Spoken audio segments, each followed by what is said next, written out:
Hope everybody's doing all right. All right. Got a lot of cool stuff going on. A lot of things that we got to update you on.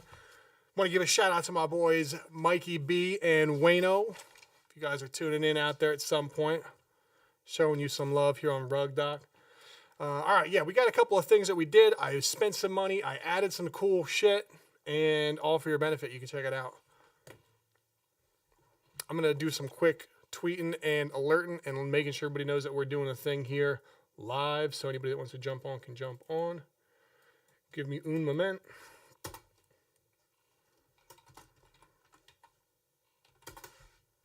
Boom. And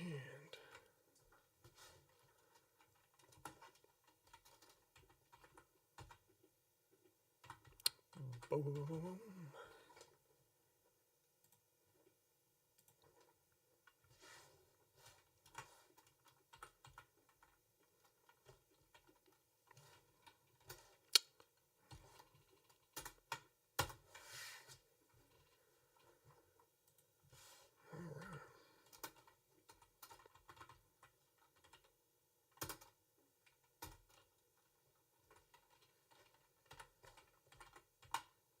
There we go. We got her.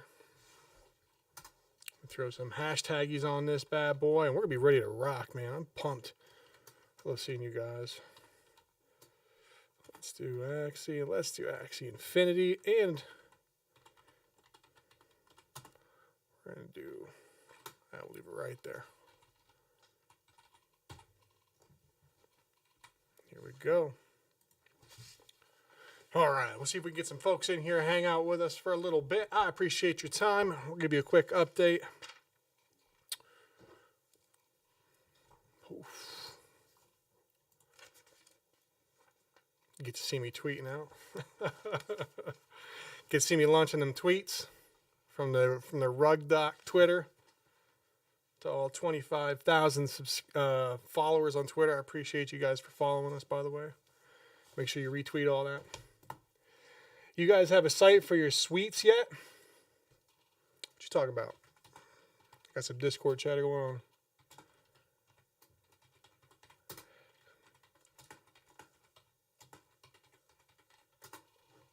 I'm gonna bring them over to YouTube so I can see them. I can't chase them over there.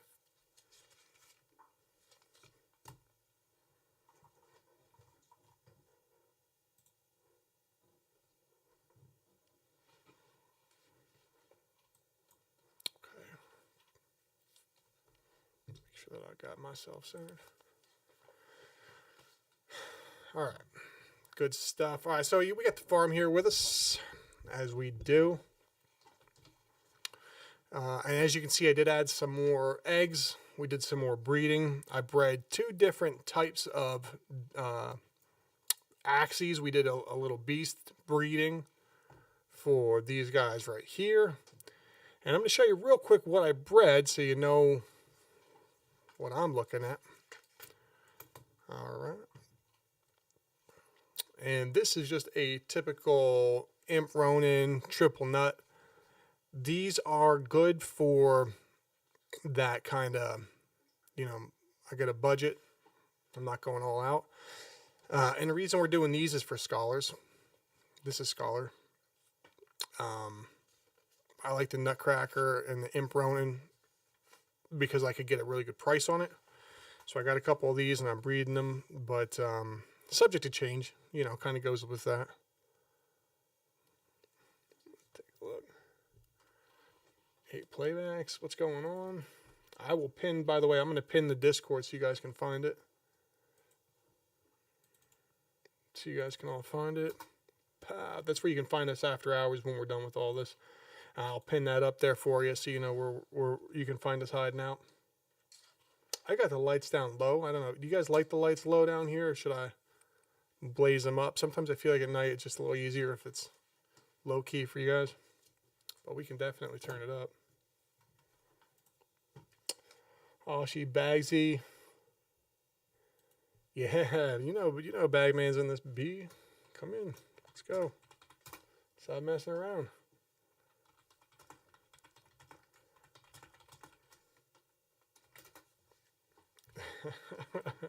Little Discord chatter. If you're not a member over there, I got the link up. Just join up. And then that way you're in the know what's going on and you can catch up with us. I'm also going to do like, we're going to break it up into channels and have it, more organized. But right now we're just trying to coalesce a nice group of folks interested in all the stuff. And then that way, we've got at least some interest, obviously, that we can work with going forward.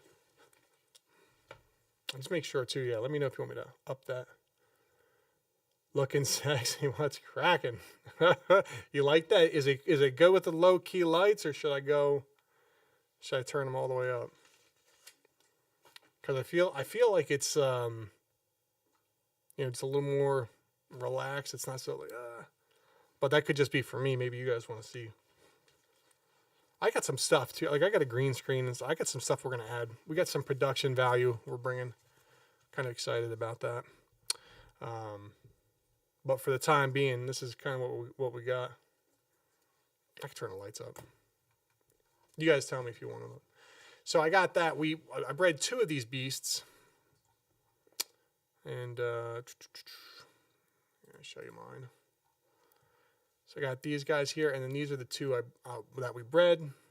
Taking them off of this ending in 347, and this guy here ending in 426. Also a nutcracker Ronimp, as they're affectionately known. Ronimp. So I got a good price on these guys. They had 2 breeds. I threw 2 more on quick to give me a total of 5 beasts. And that's going to go for my my scholarships. I'm really excited about the scholarships too. So I'm trying to build those positions and get them filled up. Just for relax and leave it dark, it's all good. All right, that's what I was thinking. Maybe a little low key, keep it low key. If something pops off and it starts getting wild, we can turn them up and go. We go hard, how we do. But until that point, we'll keep it low key.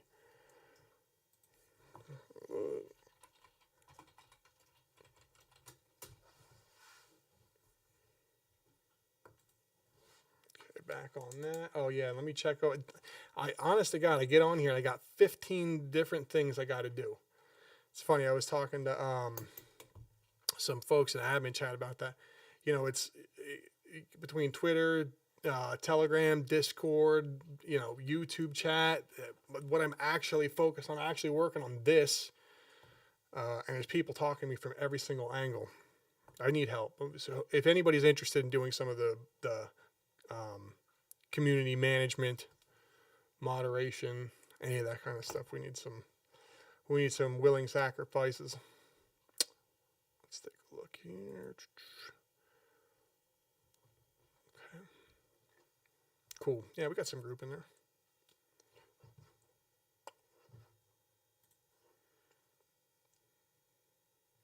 Yeah, I do need a producer. I'm not even going to lie. It would be so nice if I could just kind of come in here and concentrate on the one thing that people want to see. And I was explaining this too, and someone said this is easier than making videos. I'm like, there's no way in hell.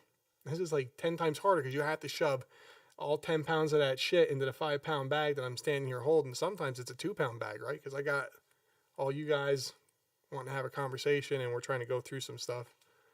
We'll make the best of a good situation. No worries. We're on it. So I got 2 of these guys. I'm going to go through real quick what I've done in the last 48 hours so you guys can see. I spent about $2,400. I did the 2 breeds with the beasts, like we went through. I added 5 birds, and I bred this guy right, Cha, and this guy. So you can take a look. These are double talks. And I'm bullish on the double talk. It's funny because Elijah brings them up, and every time I hear him look, he goes and looks for them. He says, it's like $1,100. Oh, it's way too expensive. I'm not paying that. But when you're Elijah, you don't have to pay for that because he's really good, and you guys aren't as good as Elijah, so you need to buy it. But I bred that one, and I bred this one here. And I got these guys with a little, oh, sorry. Did not breed that one. That's a 0 piece. That one I'm selling. This guy, double talk, eggshell, pigeon post, fight. So that's a double post with Mavis Peacemaker. Giving us max speed at 61. That's a boss. Soupy meta. You don't want it with him. Hello guys, how are you? Hey Ali, I'm good. Bosch TS, thanks. I DM'd him. Who'd you DM? And then Darky3 say, I have a question. Crypto Gems Alliance, are they legit? I don't know. We don't know those projects. Wouldn't be able to tell you off the top of my hand. Let's see, Evolutionary Gemstones. I don't know. So without seeing any information about them, I wouldn't. But what you can do is, if they have a review or have not had a review done, you can go in there and do that. Yeah, you can check with the Telegram.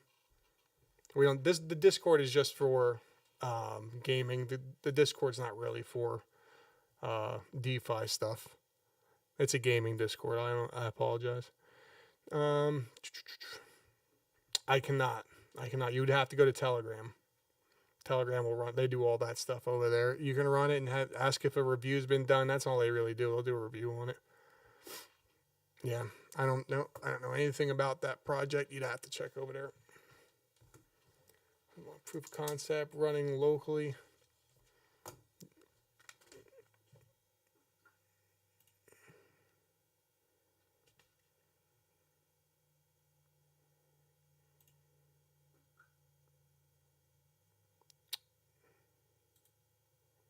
Yeah, no, we can't. Like I said, you have to go over to Telegram, bud. I don't know if he can hear me.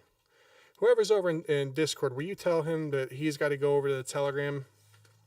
With that, we don't do DeFi over here. Scope for the TGT and make him focus. Yeah, I don't know anything about that project, but I can't. But that would be the first step because it has to go through the review process. So if you guys are watching on YouTube, what's going on in Discord? We're talking about whenever something in DeFi or in the cryptoverse comes out across the desk, they have, because it's in crypto, it's on blockchain, and therefore they have smart contracts, all those things that need to be verified. So that all goes through a review before I'll even look at it, because I can't, I have nothing I can do or say. I can't endorse, I can't look at it, I can't check until it gets a full bill of health, clean bill of health from those guys. And then it comes back to us. TG. Poo Pack, good looking out, baby. Yeah, I appreciate that. Square that up. Yeah, so all that kind of review stuff will happen before, and then I can't touch it until it's clean. So let's get back on track here. I got these guys bred, and as you can see, the double talk, that is meta. Every time this guy brings them up and he looks at them, they're $1,100 plus, and he just like recoils. And I'm thinking to myself, every time that happens, that's like a sound of a cash register going off. So I bred them. Tricky breed. You can't find anything to breed with them, and there's no clean R1s. Your people are breeding them 4 times, and you're buying a $1,700 4-breed Axie that's got a dirty AF R1 and the R2's like shot. This one looks cleaner that you're looking at because I've been breeding on it. So it's starting to come together a little bit. And I got 5 more eggs, so we're going to see if that one looks a little bit better. This is a more meta play. And I spent a lot of money chasing a good breed on it. Some folks are like, how did you spend $500 on 4 eggs and you come up with that average, and how are you breaking even, or how are you doing this or that? That's because these are more expensive than, this is gold too. If you're not paying attention or you're glossing over, listen to what I'm saying about breeding. This is really important. You're looking at these guys that are breeding like, entry team Axie tanks and stuff. They've got 50,000 plants and everything else. This is a step up. These are a tier up. So, when we're talking about you're buying something that's got 4 breeds on it for $1,700, or, I sold one that it was dirty. It had a good D, but the R1, R2 was shot. And I sold it for $850. I think I have those details. I think we did them on the last one. If not, I can always post those up. But $850. I bred it 4 or 5 times. I don't know how many times. But it had a lot of breeds on it. But you can't find that anywhere. You can't find those particular dominant traits they just, they're so rare that, getting them at 850, even if they've got 5 breeds on them, is worth it to some folks. I know, because I've done that. Just trying to chase it and breed it, and then, you get something that's not great, and then you got to breed it again, and you only got 2 shots per 5-day cycle, and you're just trying to get out of it. So anyway, long story short, I did that, and that's what brought me this guy, and this guy, double talk and a double talk. So obviously that one's got some R1 stuff. I mean, you can't find them clean. You just can't. You can't. Even if you got $1 million, they're just not there. So you can find stuff if you want to replace double talk with little owl. You can find those at around an ETH. I found, I think, maybe 0.8 ETH with still a clean R1 and R2 that was in pretty good shape. But if you're looking for something with double talk, like triple double talk, I haven't been able to find anything clean R1, clean R2. No. But I did breed those, and that's the 5 eggs that you see before you. They got 4 more days left on them. I spent $2,400 on this one. So we'll see what happens.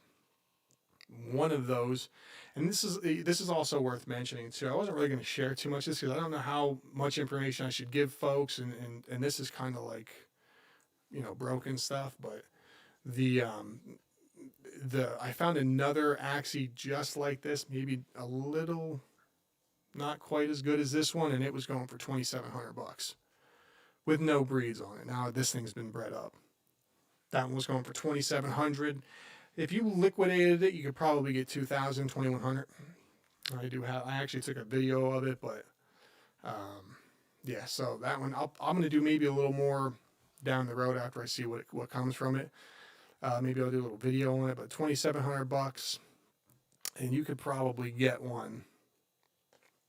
There's no other ones. There's one, but if you wanted to sell it, and if I wanted to sell this one, I probably could have liquidated it for, I'm thinking 2,000 to 22, 23, and it would have sold.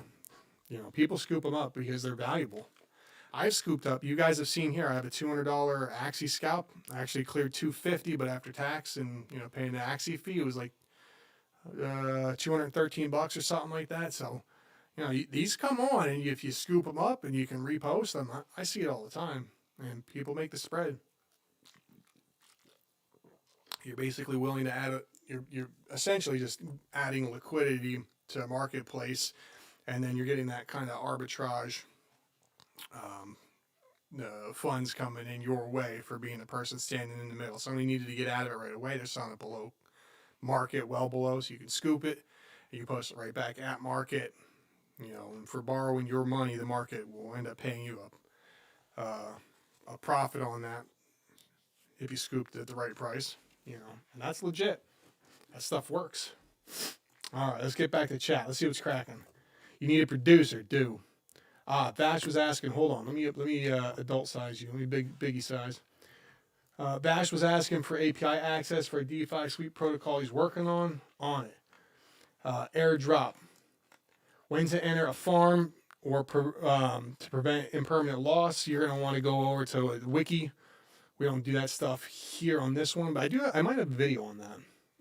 If you're looking for that impermanent loss, if you're talking about getting into a vault, right? Audio went double speak on you bags. Is it still? It's gone. Okay. Make sure. Yeah. Red alert me. I should have a button or something. You guys can alert me when shit's popping off. I might have been too close to the microphone. I try to get up close to it because I don't want to. I don't want to have to yell, but I want you guys to be able to hear me, so they say I'm supposed to be this close. Blank define Axie. I have $100 and I need a good APR. $100 and you need a good APR? Oh, that's a tough one, only because the fees and everything just moving around. $100 is going to eat that up. You're not going to have many plays available to you. Yeah. Unless you want to drop that honey into Axie, there you go. You put that 100 to work. Let's go. Let's see it. Blank define Axie. I define it as what's on the screen. Those are Axie. Put your $100 there, buddy. not a financial advisor. Or you can donate it to chat, aka to me. King, it's the video you're watching, baby. Let's go. Sliding now. Yeah, man, this is Axie world. And this, I was just talking to a couple of my friends, Mikey and Wayne, and I was telling them, you know, they're asking me when it's going to drop or when it's going to go to zero or all this stuff. I'm like, you know, it's been going since 2018, and they have an economy, and it's the only game, and it really supports folks.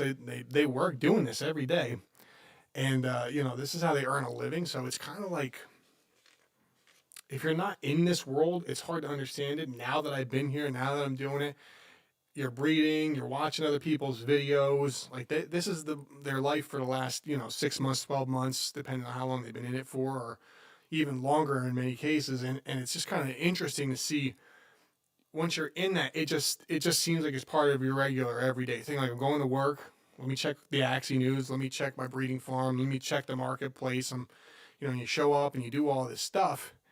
And then when folks are like, well, when is it going to go to zero? And you're like, what are you talking about? What do you mean, when is it going to go to zero?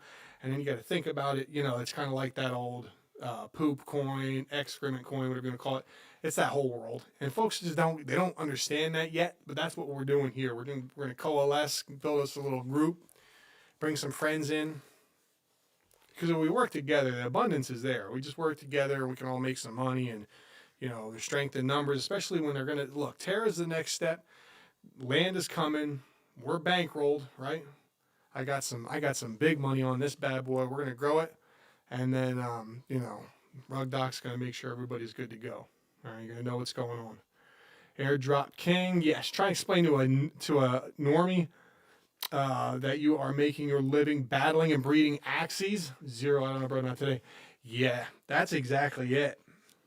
It's kind of like, you know, they have no idea of what you're talking about. So it kind of makes it a little harder, but, you know, it's true.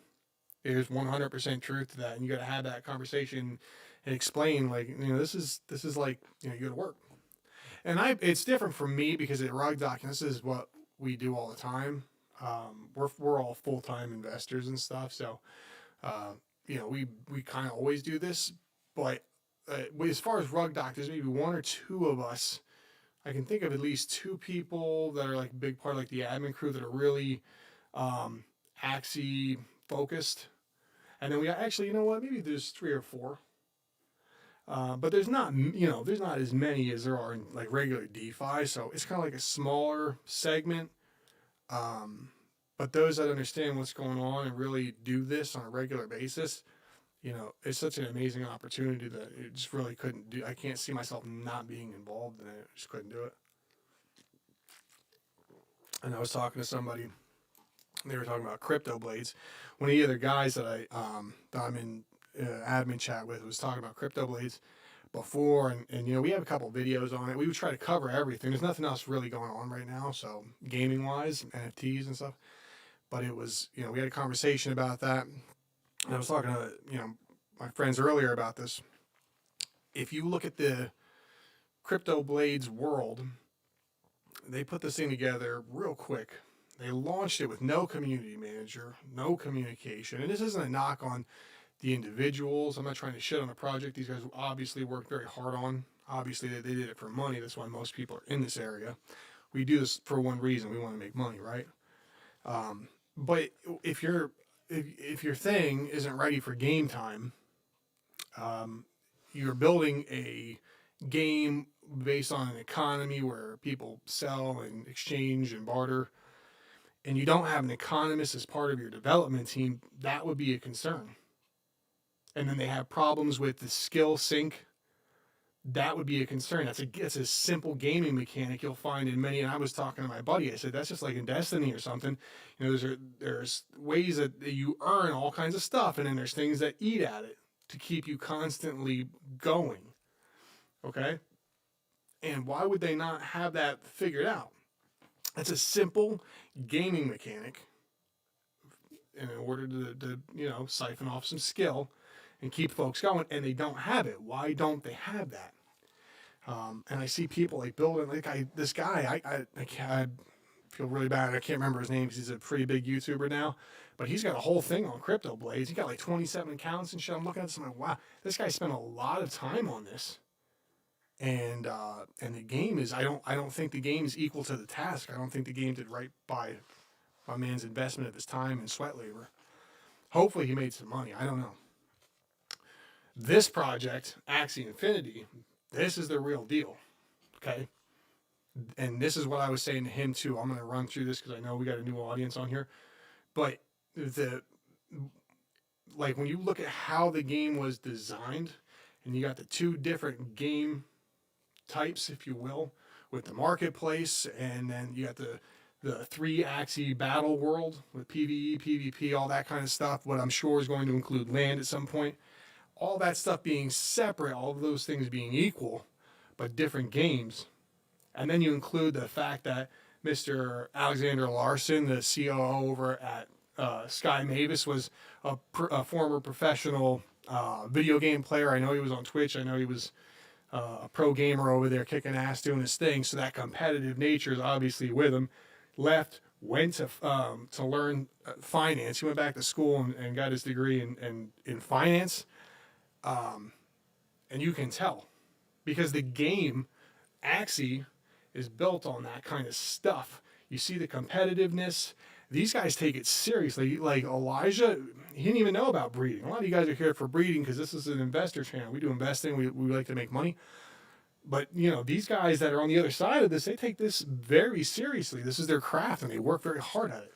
And they take that game, that gameplay and everything very seriously. They're not playing around with it. And that's what makes this different. You look at the competitive nature of this, they balance that so well because a guy running the show is a guy that's obviously very good at competitive gameplay. And you can find it. Go hit YouTube. You can see these guys doing tournaments.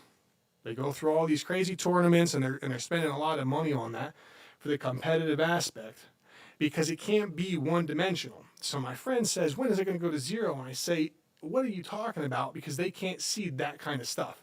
They don't see the competitive nature. They don't see all the tournaments. They don't see the AXS prizes and people winning tokens and shouting out on Twitter and competing to be the best at the game that they can be, or relentlessly hunting through the marketplace trying to find the best, OP builds that they can come back and just, smack cheeks with. They don't understand that. And they don't realize that level is the type of level involved. And that's what you guys need to be cognizant of when you're looking at your options as far as gaming NFTs and stuff are concerned. None of that exists on Crypto Blades. They didn't even have an economist. You're building a game on an economy, and they didn't hire an economist to balance the game. I mean, are we, are we for real or are we playing? All right, because we take our craft seriously. We're building a real game that's meant to, we're going to ask people to invest their money in. You need to be ready. Let's take a look at chat. Crypto Blades, I got like 300 plus. How's it working out for you just for relaxing? Is your $300 relaxing at Binance's pockets? Because I think that's where all the money's going. Will, RugDoc, ever review P2E gamies in addition to farms? That's what we're doing. Sean, you don't like this one? That's got a P2E environment. Player versus environment. We're going to do something like that. Oh, P2, yeah, PvE. Sorry. Adding economic models into game strats, a very new concept. In DeFi, it's a core concept. Yeah, it's a core concept, and it's not 100% new concept in the gaming when you think about it in a different perspective. They balance their economies in a lot of games in a fashion where you can release the game and fix all that stuff kind of later. So it's not as important. But when you're building the game and you're asking people to put money in, and like that has real world implications where they can lose their money, you have to take it a little bit more seriously. But that is that is very core to DeFi. If you don't understand that. But then again, half the people that do all this have a finance background, like Larson. That's a good example of somebody over in the gaming side. But in DeFi, we all do. What's up, Allie? That's true though. I thought playing Splinterlands pretty fun. Hearthstone like card game. I looked at it briefly. I haven't messed with it. we'll take a look at it at some point, I'm sure. But do you make money? Have you made any money on it? A plan, Mac, I wouldn't rule anything out in the future, but right now, Doc tries to keep things simple as can be for entry users. Chad, their new current economist, has a large uphill battle ahead of him. Yeah, he's got an uphill battle because they're not making any money. There's no game. There's no game. It's a fancy user interface. No offense to those guys. I know you don't want to just rip people's hearts out after they work so hard on building their project, but there's no game. There's no game. It's a fancy user interface and a Skinner button. Click, click, click, click, click, click, and that's it. There's no game. Okay? This has stuff. It's substance. Okay? This is, look, when you mess with Axie, you're messing with, huge economies. You're messing with, all these guys out in the Philippines that are using this to earn a living, right? And then you have a game. These guys did $300 million in revenue to the treasury last month, I think, something to that effect. So when you start to see that kind of money coming in, they're going to have enough money to keep these things on the rails, keep things moving forward. They've got the finances and the wherewithal to keep all this shit together. And you can tell that because the simple adjustments. Crypto Blades, they had a problem. They didn't have the gaming mechanics right. The skill sync thing became a huge issue. And then, skill became worthless because everybody had a gazillion skill. And then all of a sudden they're trying to fix all that and add stuff. In Axie, the price of AXS went, it 4x'd from July. I think it was at $16 in July when I was first buying it. And, it went to 80. And you know what they did? They took because it was at 44. It took a 1 day or 2 day jump up to 80, and then it faded back to 70. And they just took the AXS price and moved it from 4 AXS to breed down to 2. One simple move, and harmony was restored just like that to the price of breeding. SLP faded a little bit due to some of the changes that they have. Not as many people are breeding, which isn't a bad thing if you're trying to look for an entry point. Hint, hint.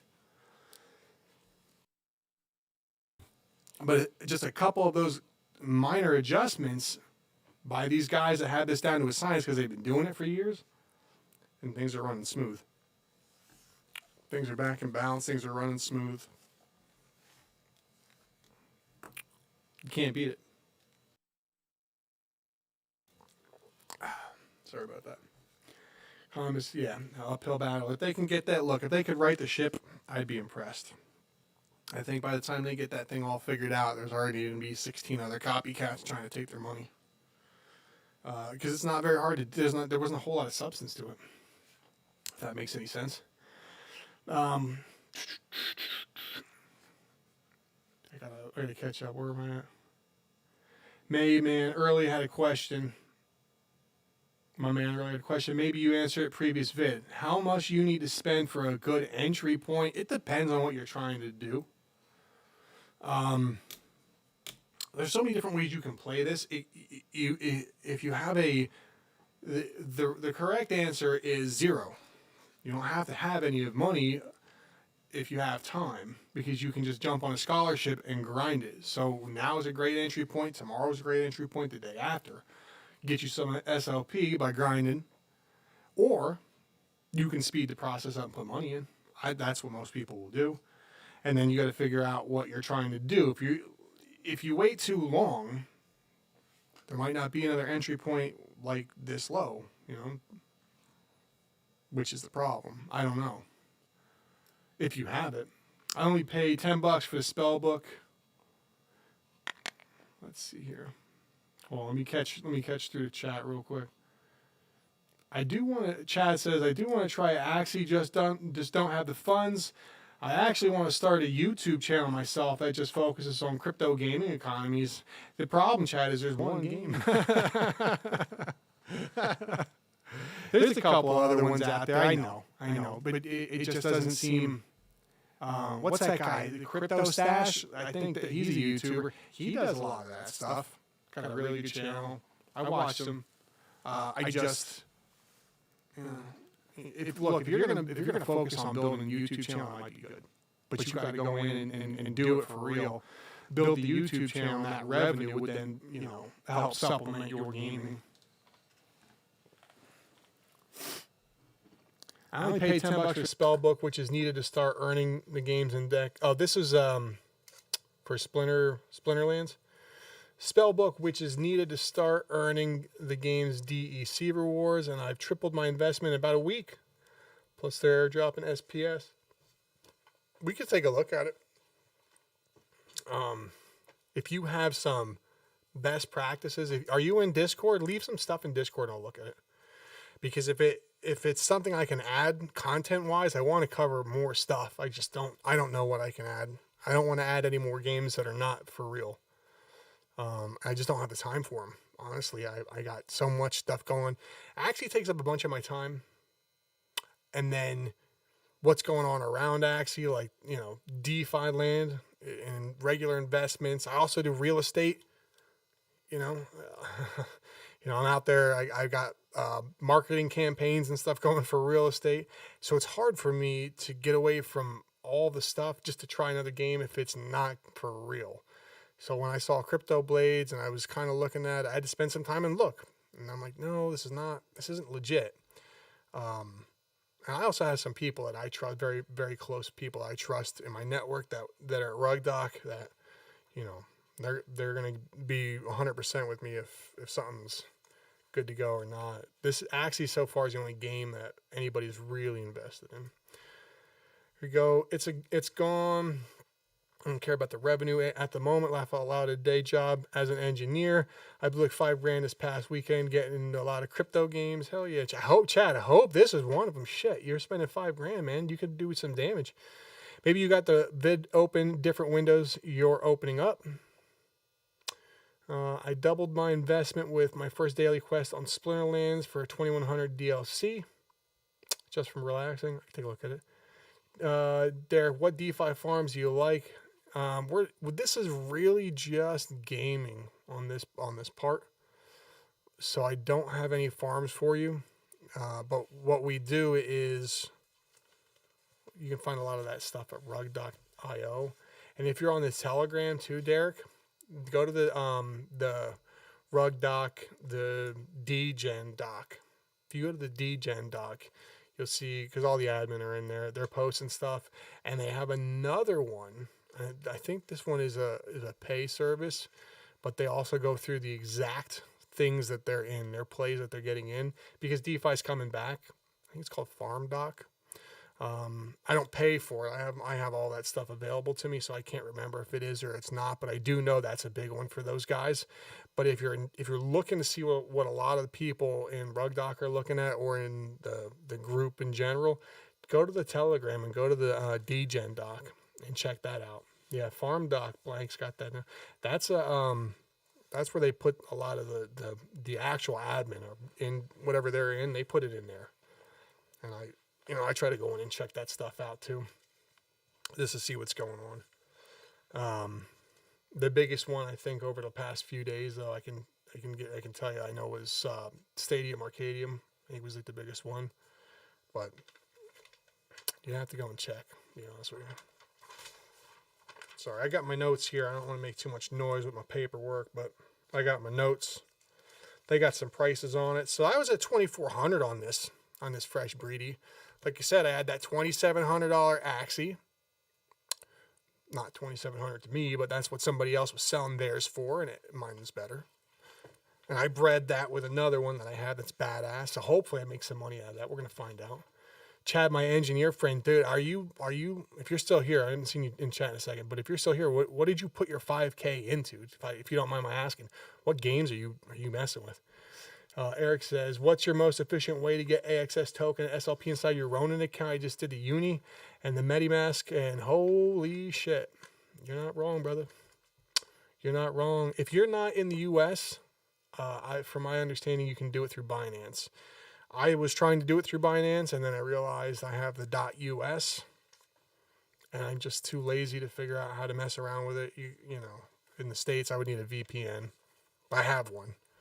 But I would need to use that and set up a new account, all that other stuff. I just haven't done it. From my understanding, Mr. Foot, Sushi Swap has the best liquidity. I know that's where Whoop-de-Doo would always score his AXS at. VPN, cough. So that would be where he would get his. And then Uniswap would be the SLP for smoothies. Gas is very cheap right now. Thank you, Lucky Stars. I can take a look at what I'm seeing. Dude, I got like 100 screens. I'm not even bullshitting. There's like 100 screens here. I don't have anything up at the moment where I can check gas. What kind of gas prices are you seeing? Did you buy something? Blank, are you going in on a position? Are you gonna do some rounding? You can do it in KuCoin and set up a DCA bot. I'll take your word for it. I don't know what that is.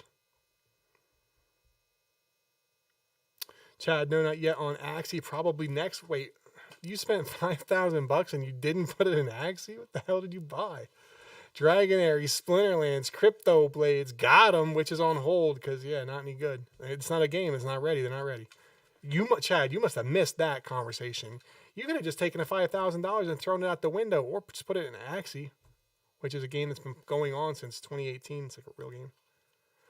Gods Unchained, I'll have to check that one. Power Walker. Oh, Polka War. What the hell's a Polka War? Chain Guardians, and I think about 5 others. You put $5K? You just went ham on all that?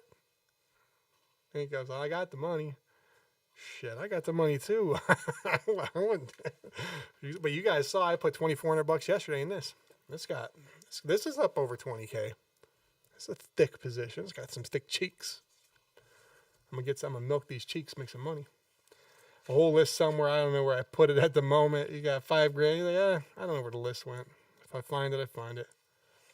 Most games have 400, 800 in the game or less, depending on how much I could do in game. Blank is saying 25 for gas. And then, yeah, you're welcome. KuCoin, SLP, AXS is like Binance. Yeah, I'm at 100. I know what Binance is because I'm on Binance, but I don't use KuCoin. That must be a different exchange. Is that for U.S. market you're saying?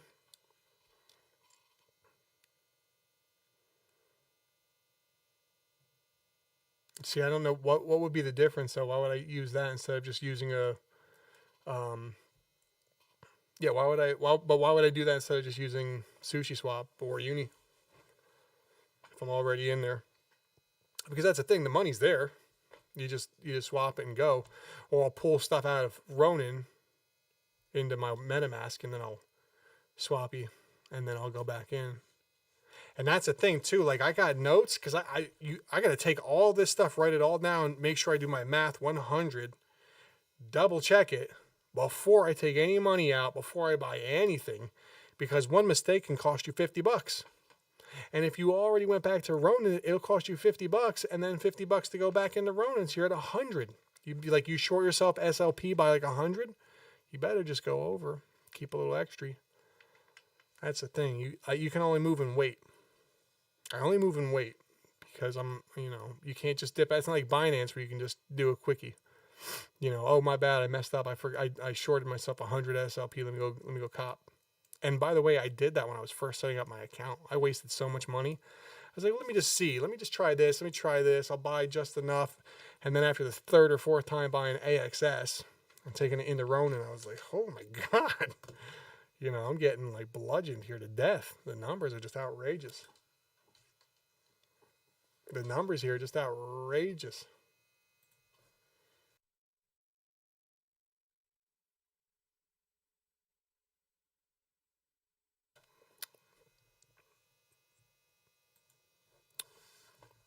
Just had to blow my nose real quick. Check it out. It's low fees and you can DCA.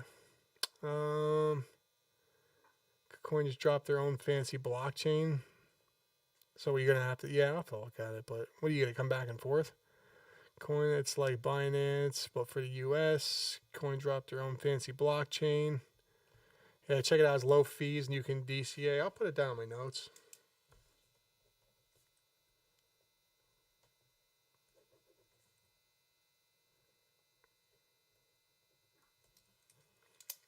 I've got it down. I'll take a look at it. I'm always interested in seeing what that stuff is. And then you just what? So it's on its own network. Is it a side chain, like Polygon or Ronin, or is it like Binance, where it's a complete separate entity chain protocol? I'll look into it. I can look into all that stuff. Let's see what. I don't want to keep you guys from seeing what we got going on in the farm here. So I did have that sale, by the way. Let me see if I can pull my email. I did get a sale. I don't know if it was anything worth anything. Yeah, here we go. Here we go.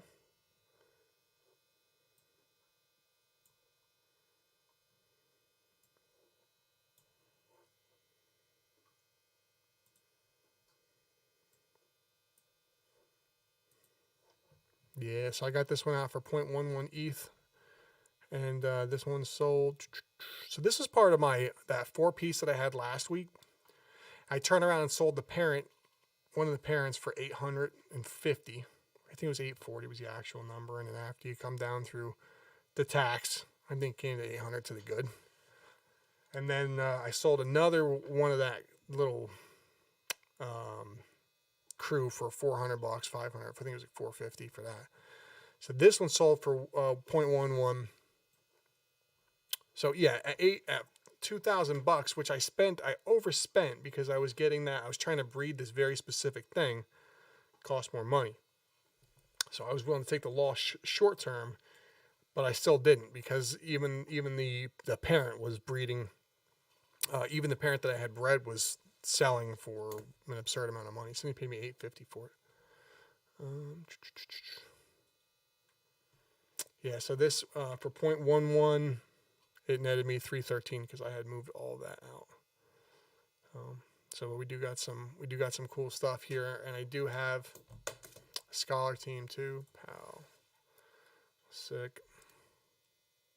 So I'm gonna start building. I have all the accounts set up. I just need to start taking on scholars at some point. I've been so busy I haven't been able to focus on putting those applications together, but I'm going to do that as well.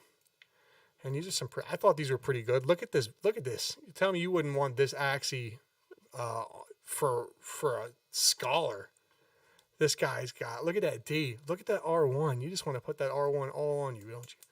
Mavis, early bird, little owl, eggshell, pigeon post, and post fight. That right there, and with 4 breeds on it, you could. This is $1,000 Axie just sitting over here. I spoil these guys, and they haven't even gotten out here yet. And then, of course, I did the triple nut Ronin. And that's my tank. A little serious cacti, pumpkin, carrot. I know hot butt is kind of like the thing that's trending. I might do some hot butt tanks. If you guys think I should, maybe I will. Let's see here. Yeah, it's for US. Coin. It's a CEX, is it? Like Binance. Yeah, oh yeah. We know what a centralized exchange is here. This is RugDoc, baby. Binance. A couple guys in this squad made a ton of money off of Binance, buying in on it when it was in single digits. Some stuff they don't talk too much about, but yeah, I'm very familiar. Thing is, you can do, for example, send Matic to it via Polygon and swap it for whatever, so you can skip the bridge to ETH. Is that because it's on that? How do you skip the bridge? How can you go straight to the Polygon? Is that just how it's built? They're supposed to be doing that for Binance. I don't know how, when, if, or maybe it's not available for US. I don't know, but from my understanding, you could go one direction. You're either coming in or going to Polygon from Binance. I don't know. I was keeping assets over on Poly because that's the easiest way to do it. Keep, your stuff there, and then you can operate your positions, get in and out. And with the way that the market's been for the last month and a half, 2 months, since it came out of that whole June thing with Iron Finance and all that. There's not too many super duper things making a whole lot of money over there. So, you just kind of like jump in and pull out, and then you just kind of keep it on have a spot to put your bags that you're just getting, a good yield on until something good comes up, and then you put a bag over on it. Just move a bag here, move a bag there. Some other games I've invested in: Gravis Finance, featured by Yahoo; Blancos, Alluvium. This is just a staking till game comes in. Yeah, you see a lot of that, and then the game doesn't come. That's why we won't review those. I actually had a request, and we were going to do it, but I talk to these guys. It's tough because so many of them plan to do the thing, but you don't have an idea if they're a good game developer. It's kind of like everybody got behind Crypto Blades, and I was like, well, you guys haven't seen anything. Nobody talks to anybody. There's no kind of like community manager or anything. They did finally hire one, but like that whole operation was not ready for prime time, and people were acting like it was the next thing, and then you saw how that went.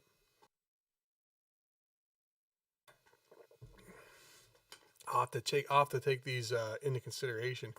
Chad, you should do like a top 3, and if the top 3 is too narrow, maybe like a top 5, and maybe we just take a look and poke through some of those. Cause you got like a million. I can't look at all those. I'd like to check out some of them. Which ones are the better ones? Leave the ones that don't have a game. The ones that are farms with a game to come. There you are. See the game when we see the game. That's funny. Oh, make sure if you're hanging out too, you hit that like button. Don't be shorting me on those likes. I see you guys out there. You're trying to be slick. Hit that like button. If you haven't subscribed by now, what's wrong with you? But we need to do the subbies and do your notification bell, because I impromptu go live. I'm trying to do more of a schedule. And as I get a system well oiled and we start running through a lot more of this stuff, I'll keep it clicking on a schedule so we can jump in and jump out. But that's important. That's my scholar team. I'm going to check real quick, just see what the floor is at.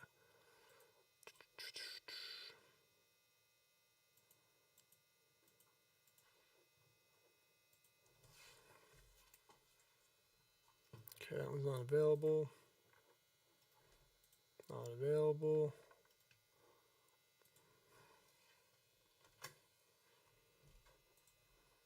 Yeah, it's broken. This is a real game. Nothing works.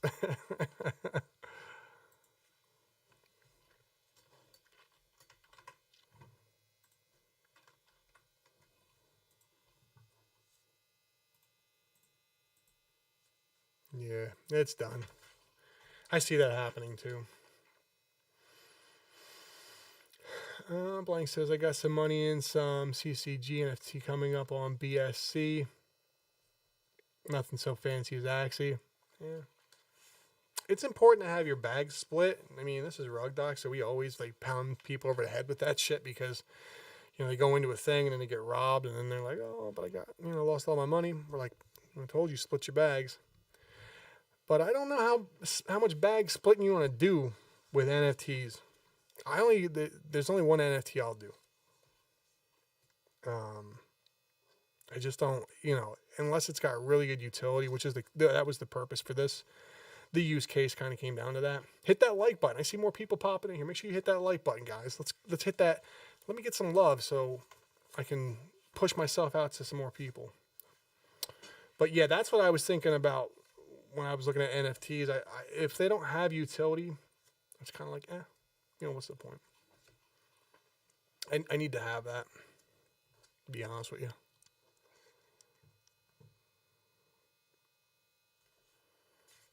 Let me see when these guys are coming due. So on August 23rd, probably not going to be doing that at 1:20 in the morning. So we'll look for probably that Monday, which seems to be the usual schedule. I don't try to rush these out as quick as possible, But we'll do an egg hatching on Monday, and I'll try and do that. I want to do that live. If not, I'll have the videos and then I'll go live. Sometimes I can't wait, but I'm gonna try to wait for you guys. It usually depends on what my day, because what ends up happening is, and I'll hatch them, and then I don't have time to consider my next move, so I don't want to spend any money on anything until I look at it, research what I got, do all that. And I don't like to do that live because then you guys got to hang out and, you know, sit there. So if I do the due diligence beforehand, and when I come on live and like, all right, this is what we got, and then this is what I'm doing here, and then I can go through and you guys can see me, like, you know, do some more hatching, do some more egging, do some more stuff, sell some stuff, buy some stuff, see what it costs, go through the process. They'll be stakeable when game launches, but lowered emissions to make things more sustainable. That's the thing. You're running you roll the dice with that. If you do like a game that's already established, you're not rolling the dice with any of it. Crypto Blades came out, that's what they had wrong. But look, if it makes money, I'm right there. I'm all about money. That's what we do. That's the only reason we're here, to make money. I think the problem is folks are seeing the prices of Axie Infinity and are like, there's no fucking way I'm doing that. And it's, you know, you can't have that knee-jerk reaction. You've got to figure out the best way to make an entry and to build your stack on it, because it is the best thing going. It's literally not even discovered in America. I was talking to a couple of my friends tonight. These guys don't know what Web3 is. They can't, you tell them, you know, an NFT, they don't know what an NFT is. And these are guys that are gamers and are, you know, sharp dudes. But they're not crypto. They're a little bit, but not advanced, not DeFi, not smart contracts, none of that stuff, right? Once the consumerist population, the giant, the king of all consumerism, the United States of America, gets wind of what's going on, this stuff is going to explode. So if you're thinking you missed the boat, or you think that it's not ready, or you don't want to make an entry because you're worried about the move, you can always do your dollar cost average entry. You know, you don't have to go in full bore all at one clip. You don't have to do all your things at one shot. You do have to buy one Axie at a time if you do that, but you can always go in and, you know, sell your soul. Sell your labor for SLP, build yourself a little SLP pile, and then start converting that into Axies, and then, you know, turn your Axies into land or whatever you want to do. There's some cool stuff, but you gotta start with a position. I mean, nothing fancy. Your echo is bad. Is it still back?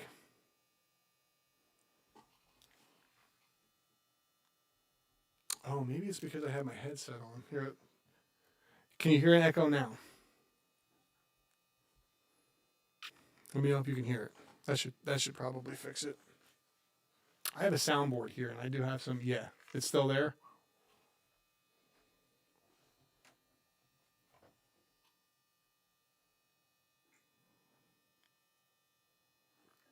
Let me ask, is anybody else getting the echo?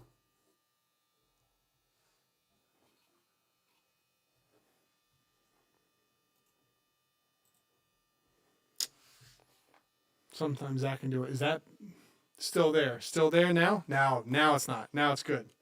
Tell me I'm good. Tell me how good I am. Oh yeah, you got to remember there's a delay too for you guys. So if I'm saying it here, one other dude said he was getting it. LOL. Is it good now? Eric says he's going for it. Blank. I cannot. You cannot what, blank? What can you not? Just for like. Yes, echo. Good. Let me take a look here.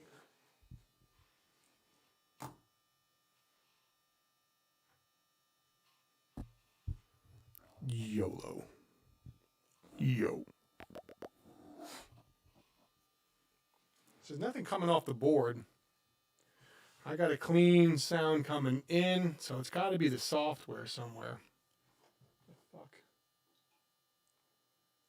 Oh, maybe that's it. You.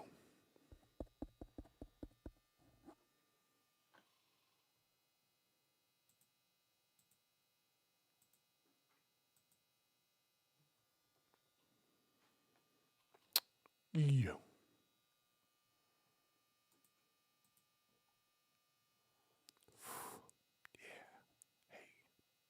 Let's go. Okay. All right, how's that? Is that any better? More like pay to collect. Yeah. All right. So I'm going to read through real quick, catch back up. I think I figured out the problem over here on my software, so I should be good. Perfect. Awesome. Thank you. Yeah, I don't know why that was turned on. It's a new setup. We're still kind of building everything out. RugDoc YouTube live studio. And it's going to be a whole thing. We're going to spend some money on it. It's going to be pretty fucking badass. I mean, good, yeah, but coming through, yeah, nah, we're still in a term. You are right. 90% are what the market would consider complete compared to Axie in terms of actual gameplay and economy. I have not enjoyed is Splinty Lands. Chad says Blancos. This is not a P2E, more like a pay to collect. Eric Foot says 2 thumbs up. That sounds goody. ABCD method seems like the way to go. Yeah, it does, Eric. That's the way to go. It would appear to me to be the way to go if you're going to try and do any kind of volume. If you're going to set it up like a business and you're going to get it clipping, the problem with doing ABCD is if you do not have the 2 on each side, the 2 parents that have strong Ds and clean R1s, you're going to be hurting. And even some good R2. You know, in the important spots, the R2 needs to be pretty clean. And if you don't have those things, you're going to pay the price. And it'll throw you off because you're going to start going and then you can't. What makes that whole thing work and the numbers work, makes the money so attractive, is the ability on every 5-day cycle to hit it again. You're hitting a reset every 5 days. So if you don't have an ABCD, you have an ABC, then you got these 2, and then you're breeding them with this one while you're trying to sell these guys so you can afford another partner for this side. And then when it comes down, you got to do something with, another partner. On an ABCD, you got 2, you fund it, 5 days, you got your resources to move on to the next. Boom, boom, boom. And that's how you do it.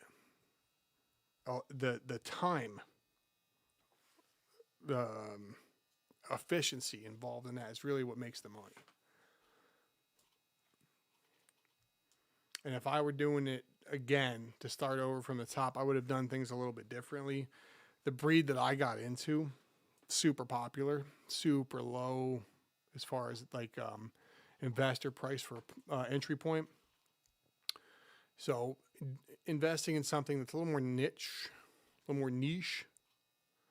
and something, which is what I've done. And then something like, where you get the right, I had 95s to 97s when I first started, but they didn't have matching R1s. The recessive traits weren't matching. And I didn't understand how that worked 100%.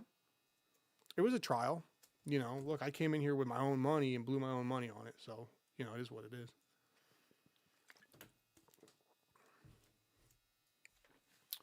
Know what I'm saying?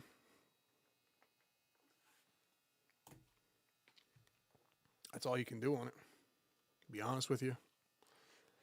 But I would do the ABCD if you get a chance. And then I don't underestimate the yield that you can pull off of doing the scholarship program. I think some people are like, scholarships are neat to be neat, but don't play with your meat. It's not that. It's legit, man. 100%. Let's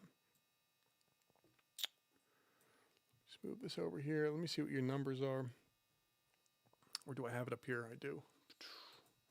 So SLP's at 15 point. It's at, I guess you could say 15.71 cents. So let's take a look at what you could be yielding. If you can, a lot of folks are doing 120. 120 SLP now with the changes. But I've heard that some people are figuring out good ways to get to the 150, and it's going to start with having good PvP teams. If your team sucks, there's nothing you can do about it, right? So times 0.1571. I should put this up on the screen.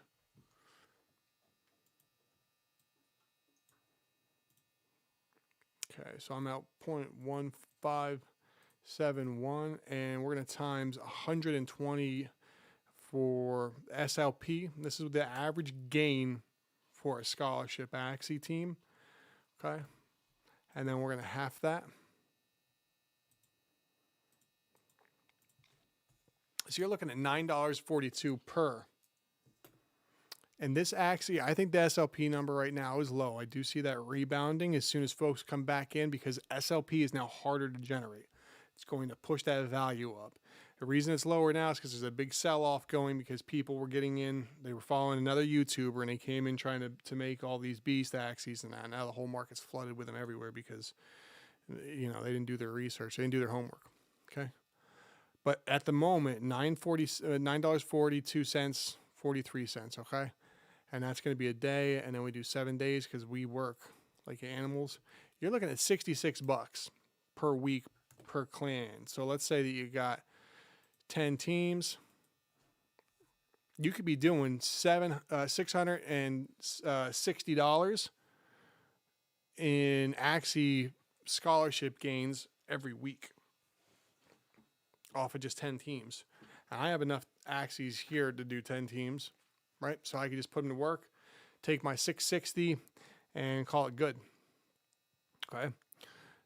You don't have to. I've spent so much money to get all these, you know, very specific Axies and to breed them just the right way and all that stuff. But if you just take the money and just buy regular old freaking Axies, I think I bought those two Ronimps for $400 or 410 a pop. So that's 820, and then you could sit there and just breed them. Get you a couple of breeds off of that bad boy, and then, you know, for less than, I got the number right here in front of me. Three piece, $700. So let's do this. For three piece, it's $700, $3 plus 40. I'll call it 400 plus 420. Okay, that'll give me a $410 average on those. For $1,500, and you got 5 Axies at an average price of $304 a pop.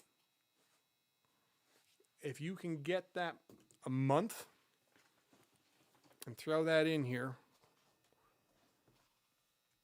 what's that? 5 Axies and 5 Axies. So that's going to be for one team for 1 month. If you can do $1,500 for 5, and then times 2, so you're at $3,000 in 2 months. And then you're at 10 Axies, so you got 3 teams. And then you just multiply that again, 3 months, and then you're at 15. Now you got 5 teams. Let's take a look here. Your 5 teams are doing 5 times 120 times 0.157. All right.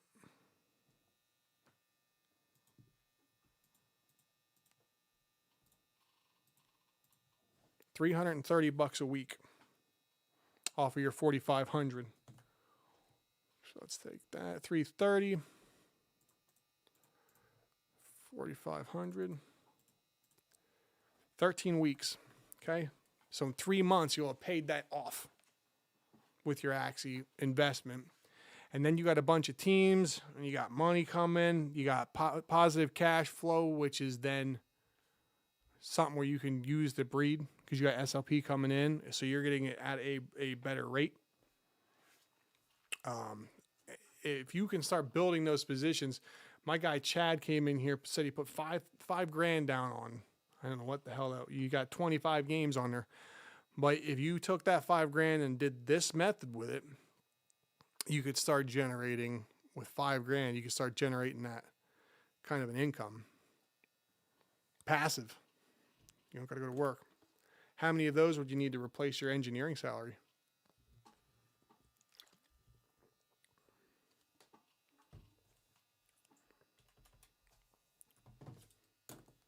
That's the way I'd like it. I like to look at it like that. What's up?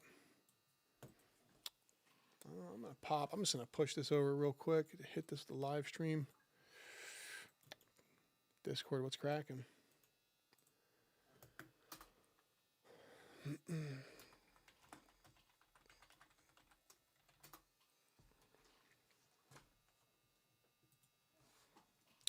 Yeah, and that's just off of... You don't have to have a fancy team like this. This is a fancy, expensive team because I was breeding stuff.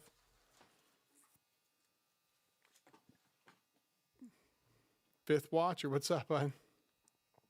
I think of it on $1 per hour. What can I make the most with the minimum amount of effort? Gee, chat, geez, come on. The effort doesn't get much lower than this. Holy shit. You got that? Where's my Axie beer? I have it up on this. Hold on, let me find Axie beer, Chad. Yeah, look, trust me, I see it the exact same way. I see it the exact same way. I know we're investors. That's what we do. Here you go, bud. Here you go, bud. So yeah, look, this is cool. I like Axie beer. I just been messing with it for a short while, but it gives me my AXS price. I have a big wide screen over here on my right. It's an ultra wide, so I have like this nice elongated thing over here on the side. It's really cool, but I don't have that one screen share, so I can't like just pop it over there. But then this will go through my Axie team, through all the specific cards, and then I'm trying to figure out where everything is when it looks like this. But you can see each team broken down. So if you got 10 teams or 20 teams, it'll show you how everything works. And Chad, this might be of interest if you're looking to put as little amount of effort into it as possible, and also still splitting your bags too, because it's kind of like a bag splitty, like if you're doing other stuff. You can have a manager just manage all this stuff pretty much. But it'll give you your total manager SLP, total scholar, unclaimed that's ready to go, total, and then when you got your next up, et cetera, et cetera, et cetera, et cetera. I think this is pretty badass, to be honest with you. And then it gives you, apparently our Ethereum price has slid back under 3 grand. It's got SLP, and it's got the AXS price as well. You just got to make sure you hit the refresh on it if you're just trying to check prices. Showing 1 to 3 entries. Let me move this back over here. I wonder what's different about it.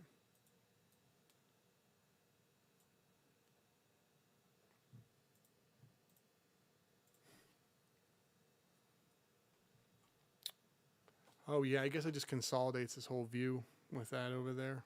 It looks pretty cool. But anyway, then you can just track what kind of, if you have like 10 teams or 15. There was somebody that was on the live stream on Monday that had 15 teams. So you can do the numbers on that, but it's, he's making around $5,000 a month just off of Axie teams, and it's not like the person. I don't believe they'd come in with that money. They were just snowballing their position, just reinvesting all the proceeds. And I like that method. And I think it's a solid investment as far as, allowing you to get some yield, take some money off of it. I thought it was pretty good. Think of it on $1 per hour. What can I make the most with? What's this average SLP per day? You mean what's that on mine? I don't play it, so it's when we had the scholars set up, they'll play it. That's what I'm wondering from Axie. What is the SLP? So it doesn't go by per hour. Geez, Chow, where you been, man? You're not spending $5,000 over the place. You got the best game right here. What are you messing around for? So the SLP average is 120 right now. That's what folks are doing. It was 150. They made some changes to the game, the SLP stuff. I can send you things if you're going to actually use them and do this. But you want to check out Axie Explain. That guy's got he's you can tell he really, really loves this game. And see, I'm an investor, so for me, it's not like I enjoy the game. It's neat. I'm not playing it that much. You know what I mean? I'm not grinding the shit out of it like the rest of these guys. But I think it's just such a badass game in general. Like the whole concept and how everything works, and they did a great job with it. I love that. But this guy loves the game for it being a game, and that's what these other people don't understand. Like, who the fuck likes Crypto Blade pushing a button? Like, didn't they get old after about 30 seconds? Now, in contrast to that, no offense to Crypto Blade lovers everywhere, you look at Axie, and these guys are competitive. They are playing, they're trash talking, they're out there spending up all his money, which is why these economies work, because they're trying to be competitive. They want to win. They want to get their AXS prizes and stuff. They want to be at the top of the leaderboard. Elijah puts top 5 Axie player in the world because he cares. It matters. The pride is a significant level. He would want to tell people he does that. And I'm not going to sit there and name any kind of terrible places to work, but think of some places that you work where you walk out and you cover up your shirt. You don't really know you work there. This guy puts out there, I'm an Axie, I kick ass, I do all this shit. Because the pride is what makes the game. The fact that people want to play it, not just for the incentives, the financial incentives, but they really care about kicking everybody else's ass. That's what makes a game. That's what the other guys don't do. To answer your question. Average is 120. 120 SLP. And that came down from 150, but I assume now these prices with the breeding coming, when the breeding starts to come back in, it's going to jump. We'll see those numbers go up. Yeah, that's going to be the situation with that.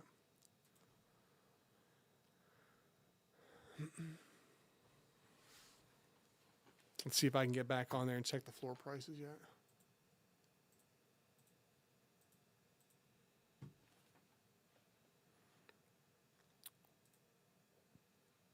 Right there it is, man. I think it's going to hit $200 and someone's going to scoop it. $200 floor price. 15 cents for SLP to breed. The AXS breeding cost is down to 2 tokens. This is a really solid entry from, if I were investing, I'm not giving financial advice, I'm not a financial advisor, but if I were investing, this is a really good sign for people. If they're interested in making actual money and they think it's overbought or they think it's overpriced or they think all this other stuff, it's just not. It's not.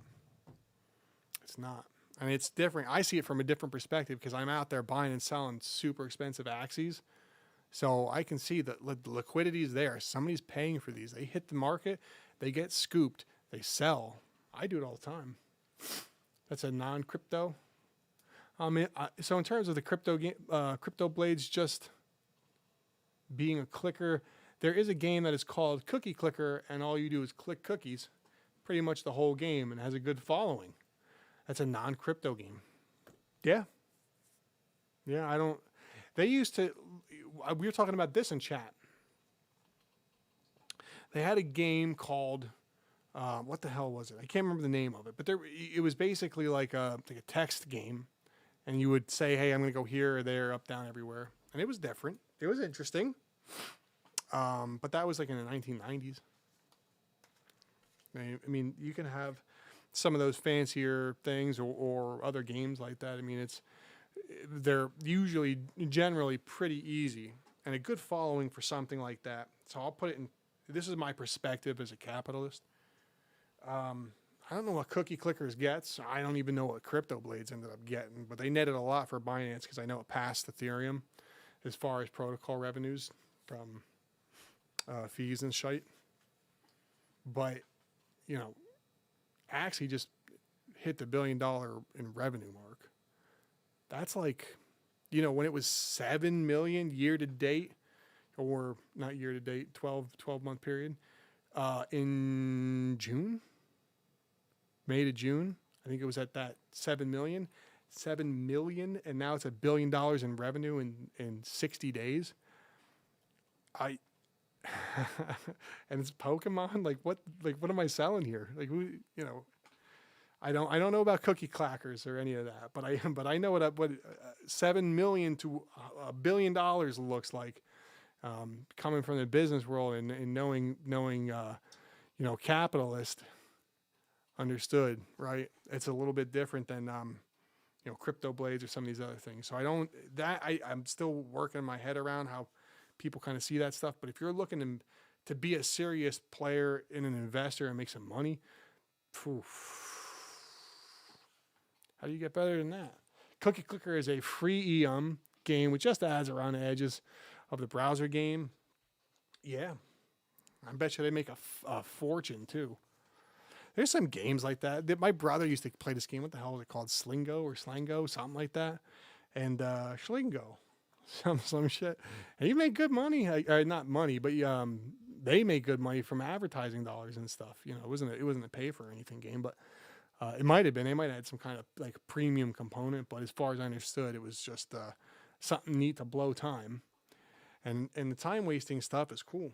If you can find something that you like and you're into that stuff, man, you can find some pretty cool things out there. This is all work for me. That's why I do it. I just want, we want to make money. So far, it's been pretty good. It's been pretty much as advertised. But there's a lot of those gaming components you just don't have. I'll check out some other games, but you should give me a top 5. Because then I can go back through and look at them. I wouldn't mind doing that. And even because we'll put, if we can make videos out of them, I'll throw money on them. We don't care about doing that. See if I can make some money back. What's that, Splitterlands or something? I can give you the top 2. All right, go ahead. I got my paper. I'll take notes. Chad's top 2. The rest are ready. You got $5,000 in them. Yeah, I bet they are. Hit me with the 2. All right, Splinterlands. Somebody shouted that out too. I'll have to play it. Splinterlands, and what's the second one? Blankos. All right. And you're in these? Do you make any money in them yet, or you just got into them? Or what was the catalyst behind jumping in? $5,000 because I wanted to test the economies. So did you do $5,000 in all 80 of those games, or did you do $4,000 in these 2 and then $1,000 in the other? Or what does that look like? I'm down to make some investments, make some money if there's money to be made. Both just got into Blankos. You have to flip.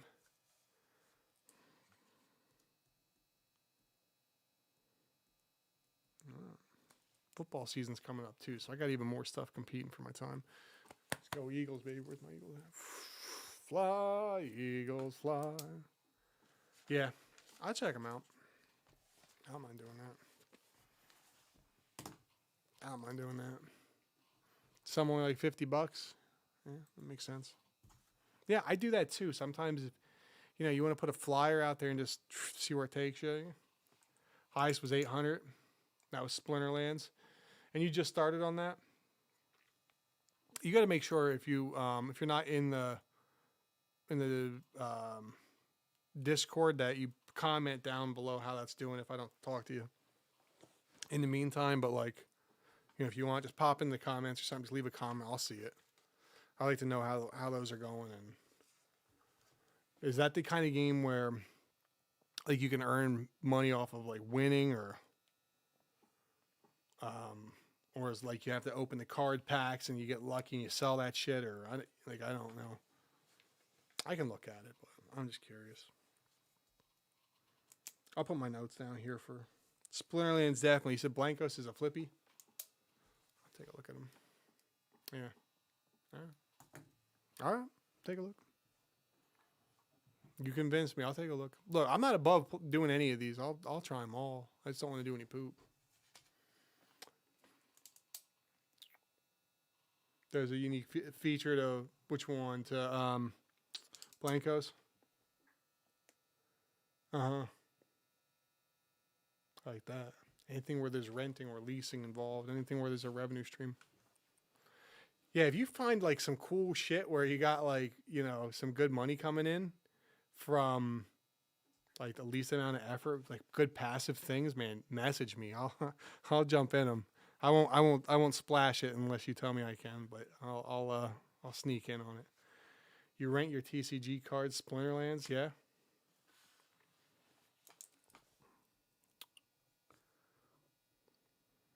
Taking notes.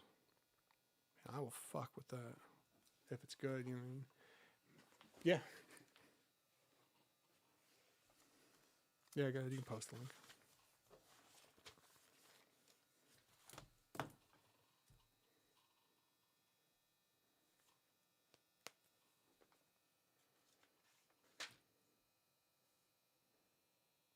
I'll check them out. Like I said, I got 4 more days on these bad boys. I'll have some downtime for gaming stuff, so I can get some, and then I'll walk through and take a look at them. Also, too, I should have put this at the top of the block, but I need help. Anybody that wants to help, anything Axie related, organizing, finding scholars, etc., tracking money, tracking deals, tracking plays, tracking moves, tracking bullshit. Just need help. There's a lot for a small crew, and the Axie teams are smaller because there's only a few people working it, so it makes it a little bit harder. And the other, I'm over here doing YouTube, but there's a bunch of these guys in there, and they're all kind of working together on some of this stuff. And they got like a whole thing going on. One of our guys, Kelvin, he came on and did a live. He's in the Philippines, but he's got so much on his plate. I'd feel bad to ask him. Secondary market platform has to make you sign up. Let me just post a shot, and you can bring it up on your Discord. Yeah, that's cool. Yeah, whatever you got. And I can do the, yeah, we'll take a look at it. I'm always up for, if it's something good that you can make some money on. That's the thing, like, you can't really tell until you get into a lot of them, because every single person on YouTube is going to tell you a bunch of bullshit. That's what people pop in here like, is this guy telling me a bunch of bullshit about Axie Infinity? It's not. Look how much money I got in this game. Oh, well, you got it at the bottom. No, I didn't. I got it in 4 weeks ago. Throw that in. I'll take a look at it. I'm all about that. Anything I can make some money on. And that's the difference. That's why folks come to this channel and why they mess with RugDoc, because we're just about making money.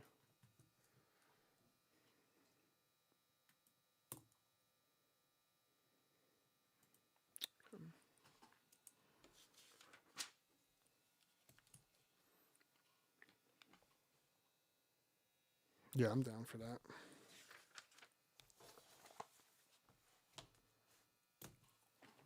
Next time, I'm probably going to do some live gameplay, too. But I definitely wanted to get in a lot of the stuff. I'll put a video out, because I have a lot of my transactions on a video, and you can see how much money goes into this shit. That's a lot. Not going to lie.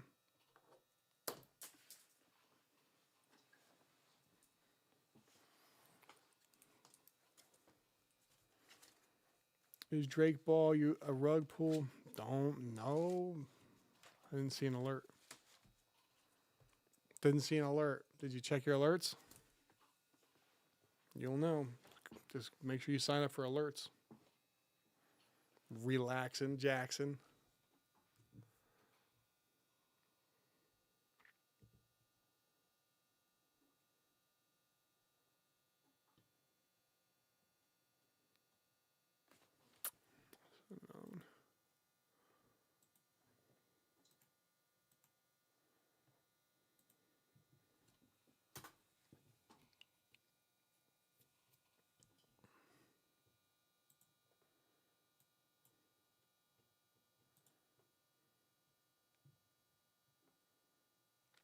Yeah, throw it up. We'll take a look at it.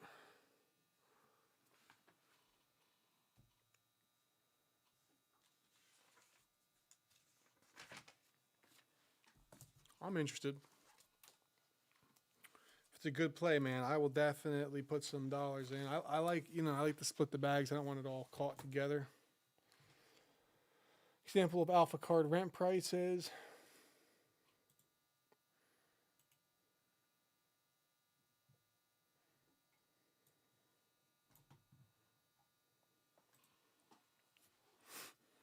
All right, so what the hell am I looking at? Edition, alpha, gold. Cost of purchase. Daily price. What's that a sale? Is that an average sale price? And then you got to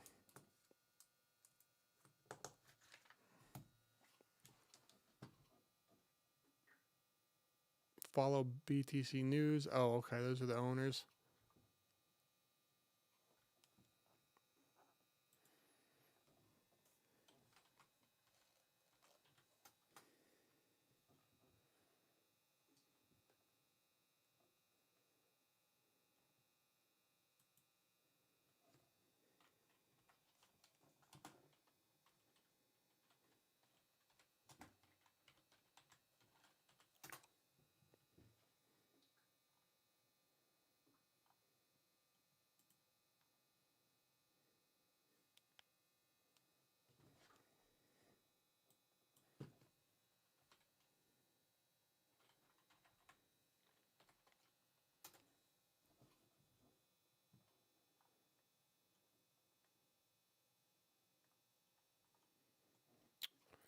Cost of purchase for you to buy the whole card. Daily price is your rental price.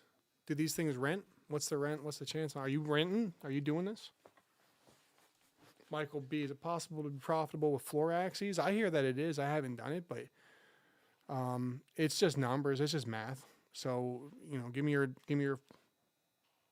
numbers, throw them at me, and I can tell you right now. It depends on if the prices stay where they're at. I would expect them to go up, but I'm bullish on the project. But Michael, yeah, I know lots of people that's what they do. They mess with floor Axies a lot and make money off of it. With SLP being lower right now too, that might not be a bad way to go. I did rent last season. I got to learn more about it. The guy's got seasons. This game's been around. $700 starting. That's what you want to come in with, Michael. $700 to start.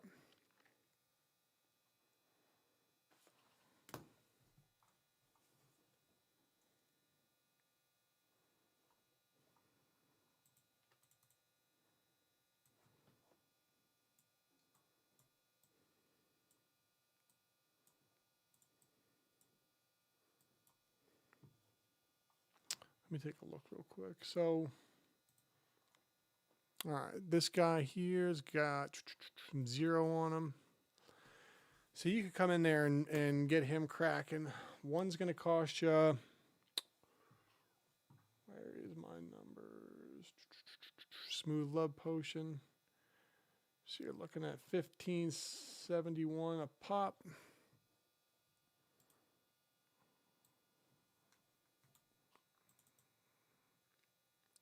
So you're going to need 150 times 2 Axies times 0.1572. So you got $47.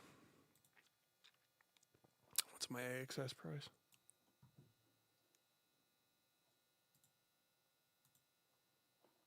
$68.03. Okay.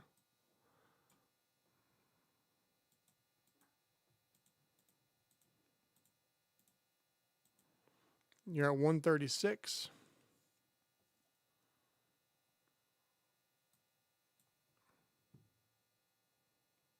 Let's see, plus 47. 16. So you're at 183.22. And that does not include any fees of moving that money anywhere. So the fees would have to be real close on it for you to be able to get to the under the floor price. But you might be able to sell it for more, you know, and that's the thing when the prices go up, but you're taking a risk. So let's take a look at the marketplace. So you're 183.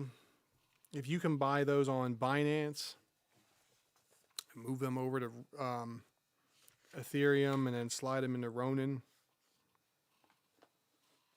I wouldn't even know how to price that for you.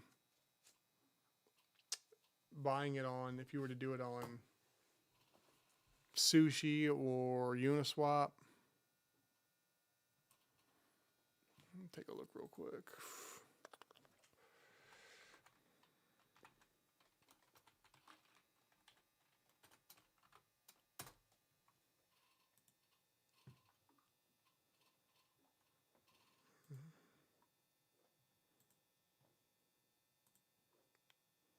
Yeah, you're looking at $33 a transaction.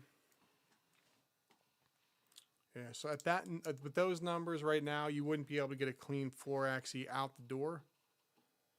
What was it? 200's the floor, and you're at 187. Yeah, 183. Yeah, and that's why those prices are where they are, because people are trying to breed them off the floor. She suggests a starter budget. I don't think it's a bad idea if you could double that and do a 3 breed, and then let you can do 2 things. You can go and fight with your breed, your Axie team, your breed. If you can do 3 Axies and put an Axie fighting team together and do PvP and do PvE, by doubling your budget, you can start adding SLP to the bank, which you can then sell. And if you're like most folks, I'll give you the numbers. Instead of using my calculator here, I'll do them on screen for you.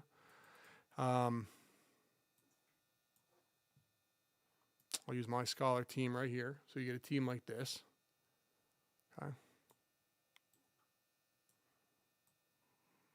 And you're doing 120 SLP a day times, what's my SLP spot price for today? 15 cents. 15.72, we'll call it. So you're making 18. And that usually, I think, once you get a good squad and is proficient, it takes, I know people do the adventure part, which is 50 or 70, I think it's 75 SLP. And they do that in like 10 minutes, allegedly. I can neither confirm nor deny. And then once you're done with that, you can do PvP, and then you can, I guess these guys are getting about 120 is the number overall. That's been the average since the changes. So you can get to about $18 a day, and then if you just do that for 2 hours a day, you can do 132 a week. And then, what was our breeding price? Yeah, so you could breed, so in 2 weeks, if you did that once a day for 2 weeks, you can breed yourself another, that's not, it's times 6? No. 132 times 2. All right, so you're 264, and that would allow you to breed if you wanted to do a quick breed. But you'd have to start with a little higher of a budget, and you'd have to build your position. Okay, you're not going to, I mean, you could just take that money right back out if you wanted to. Or you could sell an Axie team or whatever, switch some of those things out. But at $264 every 2 weeks, let's say that you did not want to do that, Michael. Let's say you wanted to, invest, but you don't want to play the game. You don't have time. You work overnight, whatever. We all got stuff going on, right? So just have somebody else do it for you and give them half, and then you would make 132 every 2 weeks. And then we just did the math on it before. I think it's like 13 weeks, a little over 12 months. You'll have your money back on it, or you can reinvest it right back in.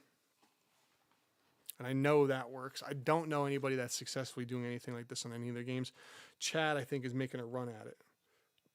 I did rent last season, so you didn't just come out $5,000 and just go nuts. You've been in progress. I'll have to see what that looks like. I'd be interested to know what the real is, not like the YouTube bullshit. Because I'd be interested to see how that works. But Mr. Michael, that's the best. If you want to get into Axie, you have $700. That's $700 is really good, because you can buy a whole squad for that.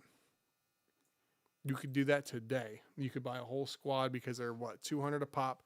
You could get 6, which would get you the 3-piece fighting team. You could get in there and start doing your dailies, and the dailies would get you, so I was at 75 SLP a day.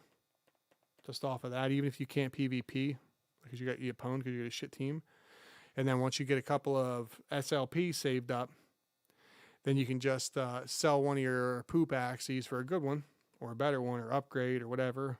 And that's what this really is. They want you to build up. $700 puts you ahead of 99% of people that cannot afford it and have to do a scholarship. You could come in at 700, get yourself a little squad and be up and running. Food for thought. This is all an experiment at the moment. So last season, how long ago was last? Like it sounds like it was like last year, but it's not, right? I like to look, man. I'm pumped. I hope it works out, and you can just slide in my DMs. Tell me what you're doing. I'll come rent Splinterlands. I'm all about it. I'm all about it. Suggest a starter budget. Yeah, I think a starter budget of 700 is good. I think a starter budget of anything that you can put in, but that's because I'm long. I think that you're going to get that money recouped. That's why. Not everybody believes that. Some people think it's going to take a shit. Thank you for the information. Yeah, of course. When you decide to do something, Michael, come back and tell us what you're doing, or send us your Axies you're looking at. We'll look at those things here on live stream, because you can just send. I don't know how familiar you are with the game, but you just go like this here. Like, you see this number. In the marketplace, it has all these, right?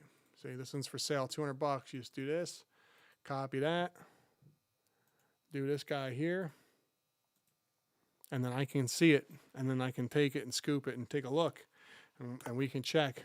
You know, here you go, watch. I'll scoop your number, and then we got the pricing guides up here. Look at this, pal. This is what I use. This is how I do my work. Come to work at Axie every day. This is how I do it. So we go in here. Beast, this is unique. Don't worry. It doesn't mean it's that good. Sold August 18th for 0.067. What's today? August 19th. So whoever got this bought it and reposted it.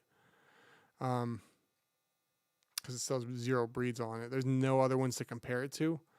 But let's say you're looking at some stuff.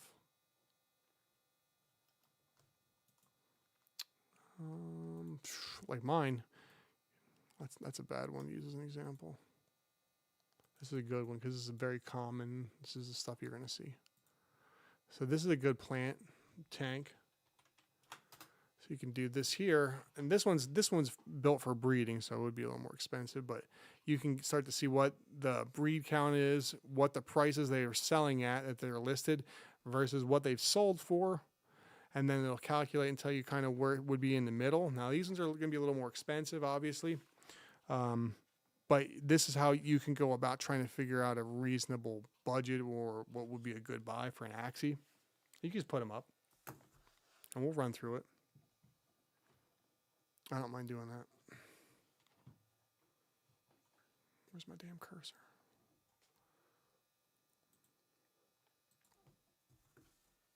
And then we can take a look at them, and folks can give you their opinions too, and you can take a look. But at $700, man, you're good to go.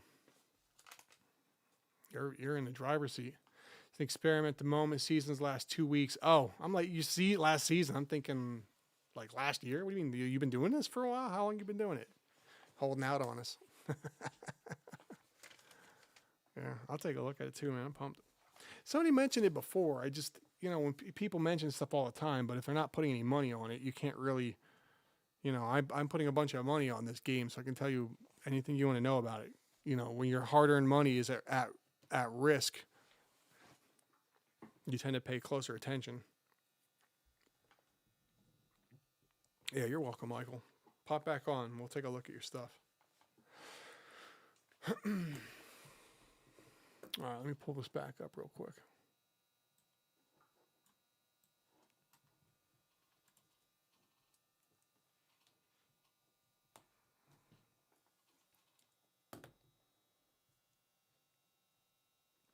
So that's my addition, the levels.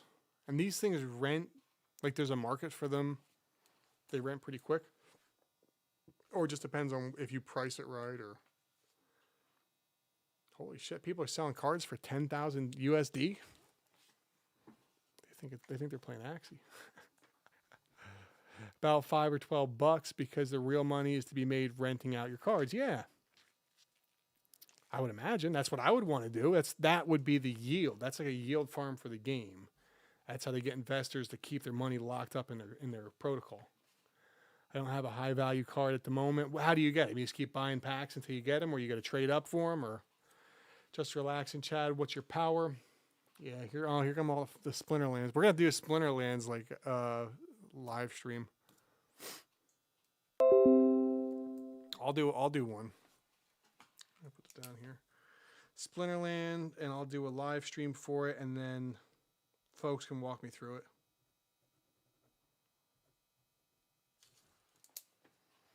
Trade up, buy packs, yeah.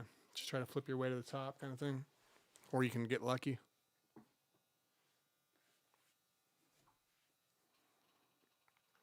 Because you got to figure out, if I buy one for 10, like, so let's say I put 10K on it, what's my return?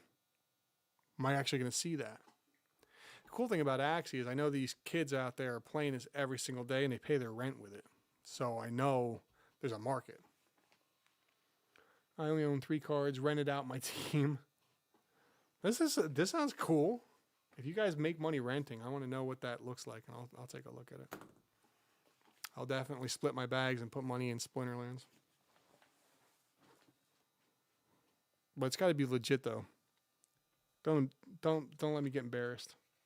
I'm doing a whole thing. I'm going out there and then it's like bullshit. Trust in you. Don't screw me. Don't make me look like a knucklehead. I'm down for it.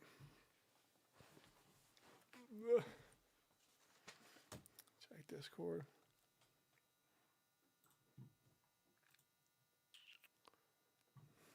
Yeah, what am I looking at? 1.5. So this a day, is that the yield? Is that what you're renting them for? Or is that what they're actually collecting? Is that average? Okay, check Discord. Active rental. So this is active. This means these numbers I'm looking at, correct me if I'm wrong, are actual revenues being generated. And this is off of a bag. We say $800 on this bag. At 800, winners keep score, right? 800. So you're doing $50 a day on that mighty Dricken. Apparently there's a market for it. And then this Archmage Arius, $32. And then these other guys here are just like $6, $6, $6, but they add up. And this is off of 800? Oh, really? Oh, man, why are you always playing games? Yes, that's hot. You can imagine someone getting 50. I was like, $800? Holy shit. I'll buy in on that. Let me get 12. That's a really good return for $800. That's like some DeFi. That's like the DGen DeFi returns. I'm all about that life. Yeah, we'll do an episode then. Have you rented any out yet? Who's renting? So put your rental up. Let me see some rentals. Put them in chat. And I'll open them up. I'm all about that.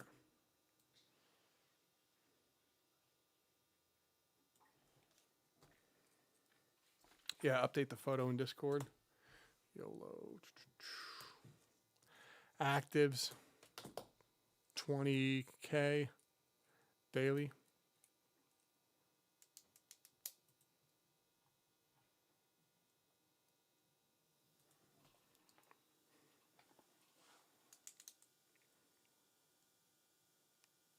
Yeah, it's actually pretty badass. You got to get some of those good cards though. Like in your $800 pack, what did you get? Did you get anything worth it? You getting ahead of yourself? What do you mean I'm getting ahead of myself? It's my job. I'm out here. You got to send me the goods. You're not ready for me. You're not ready for prime time. I'll take a look at it. What? Relax him. Where's your stuff? He's renting out his whole team. Says he got 5 cards to his name. Let's go. Show me your numbers. I didn't know Splinterlands was jumping like that. See, that's the thing. We're gonna find out. We don't know what it's doing yet. See, that says $20,000 daily, and I can tell you that Axie Infinity is doing several multitudes of that. That's like nothing in Axie Infinity if it's for the whole thing. A matter of fact, I think somebody in my crew is doing, I think, $5,000 a week in Axie Infinity numbers. And just rentals. I am, but I type so fast. You want a voice chat like this? Then we can do that and have a discussion. We should. We'll set something up so we can do a whole thing. But let's make sure let's get it ready for prime time because I want to do it. Check Discord, active rental top number. No, this is just general market. None of these cards are mine. This is the entire market. But you get ahead. Update the photo. Damn, I didn't know Splinter Lands was jumping. Michael says, are you in any other play to earn games besides Axie? No, I am not. Chad is in every freaking game. He's got 28, 50. He's got 75 games going. He got like $1 million in every game. I am, but I can only type so fast. Voice chat. We'll do we'll have to do a voice. I'll have you come on and do it. I want to make sure we get it prime time though. And you got to be ready for prime time. You're going to deliver? Chad's going to do, all right, we'll call it the Chad.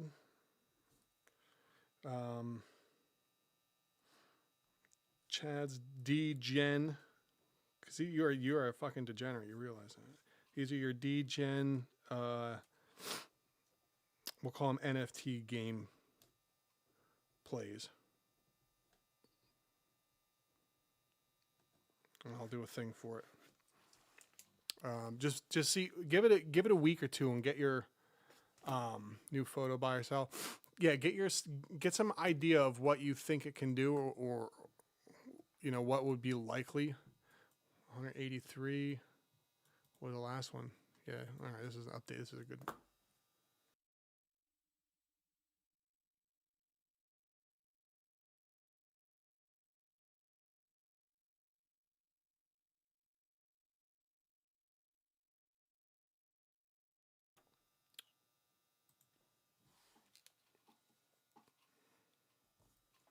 Yeah, 183. Yeah, that sounds a little more realistic.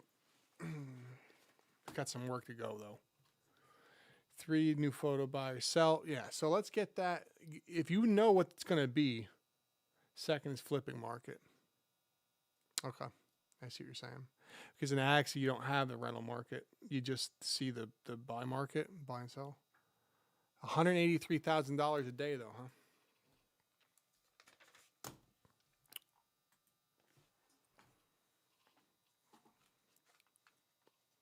So people are putting money in. Let's get a couple of bucks. I got the numbers. I'll take the notes down. But how long do you think it'll take you to get an idea of what kind of returns you're looking at? And we can do something if you want to come on and do it. I mean, you got a setup and everything. Are you good on all that stuff?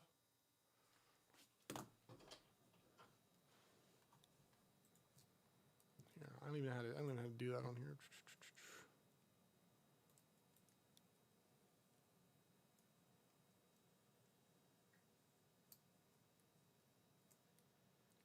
I don't even know if I can hear you on this. We're going to find out. Oh, let me turn my headset up.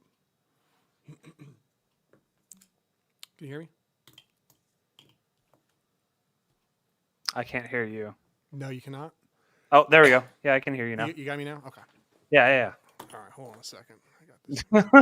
I figure this would be easier to just explain, I don't know if they can hear you. Let me take a look. Say something. Okay. Hello, folks. Yeah, they should be able to hear you. Chat, can you hear Chad? If they can hear you, they're going to say something. Yeah, we'll wait. They wait. should be good. Yeah. Let me go over back. All right, I'm going back to the rug. Can you still hear me? Did I cut you off? Yeah, I can still hear you. All right, Yeah. Cool. You're good. So this is the just quiz the fuck out of me. Yeah. Cool. 24-hour sales volume right here. This is what we did in sales. Yeah. So that's their sale volume for just the average person buying a card and selling a card. 183. That's over 24. Over the course of 24 hours, from what I've understood. And that number there, and I haven't been able to verify this. That's just from their in-game market. That's not all the secondary websites. There's a lot of. Is there like a big third-party world for all that stuff? From what I know, there's 4 other main websites. Jeez. And all 4 websites also do buy, sell, plus rental markets. On those other websites, though, also the buy, sell, and or rental markets are of a cheaper value. So most people will go over to that versus going through the market that is based inside the game. The really unique thing about this game is there is no gas fees except for putting money into the game or extracting money out of the game. Really? Yes. So that's super nice. That's actually really cool. I mean, yeah, because that's a big problem with Axie, it's like everything. Yeah, like the 2 big things about Axie that I love. There's 2. Well, actually, there are not Axie, but Splinterlands. There's actually 3 really big things: the gas fees, the concept of renting out cards, because that's not really something that you typically like think of in terms of video games. Like the thought process of like, oh shit, I want to. Yeah, no, it's like it's mind blowing of the possibilities. I don't know if it's a good possibility, and I don't know how profitable. If right, well, profitable, but like okay, so, because from what my understanding is, they also take like a small portion of each rental, as in terms of like them pulling the rewards and putting it back into their reward pool and such. Yeah. But one of the things that I'm like kind of concerned was, or am with like TCG card games is like, how, I don't know if you've ever played any card games ever. I played Magic when I was like in middle school. Okay. Yeah, that's fine. You have just some concepts. Like older cards are generally more expensive, right? Right, like the OG cards. Right, yeah.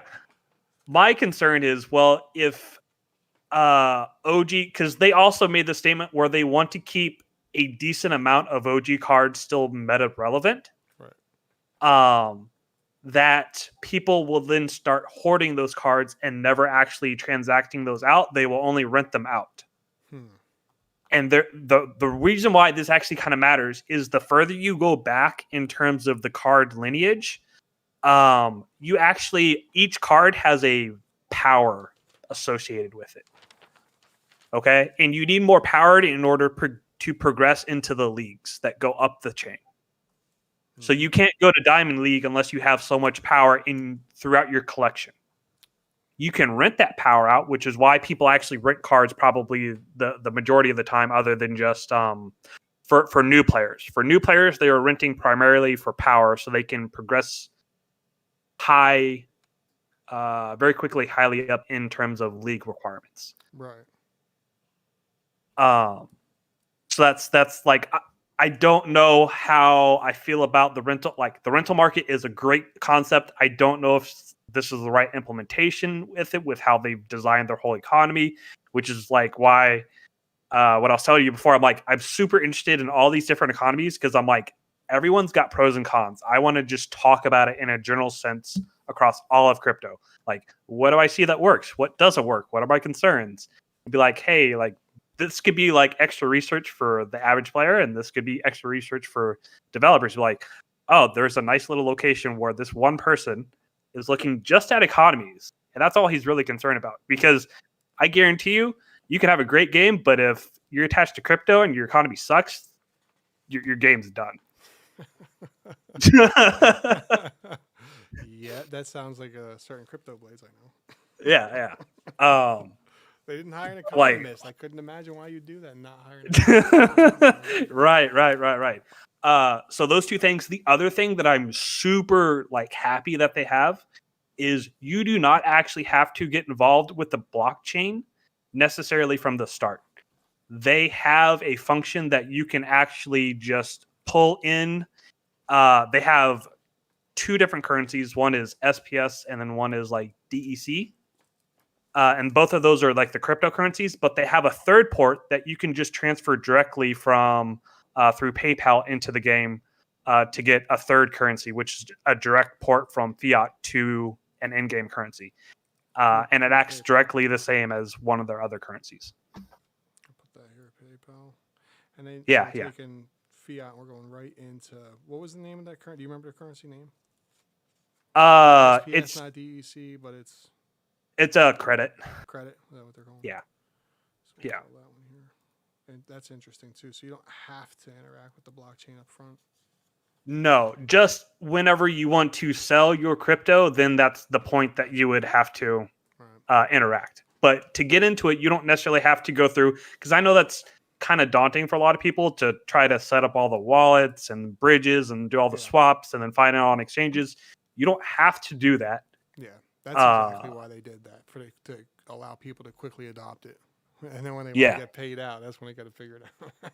Oh, yeah. No, I get that. They want to get them in there, get their hands on them, lock them in.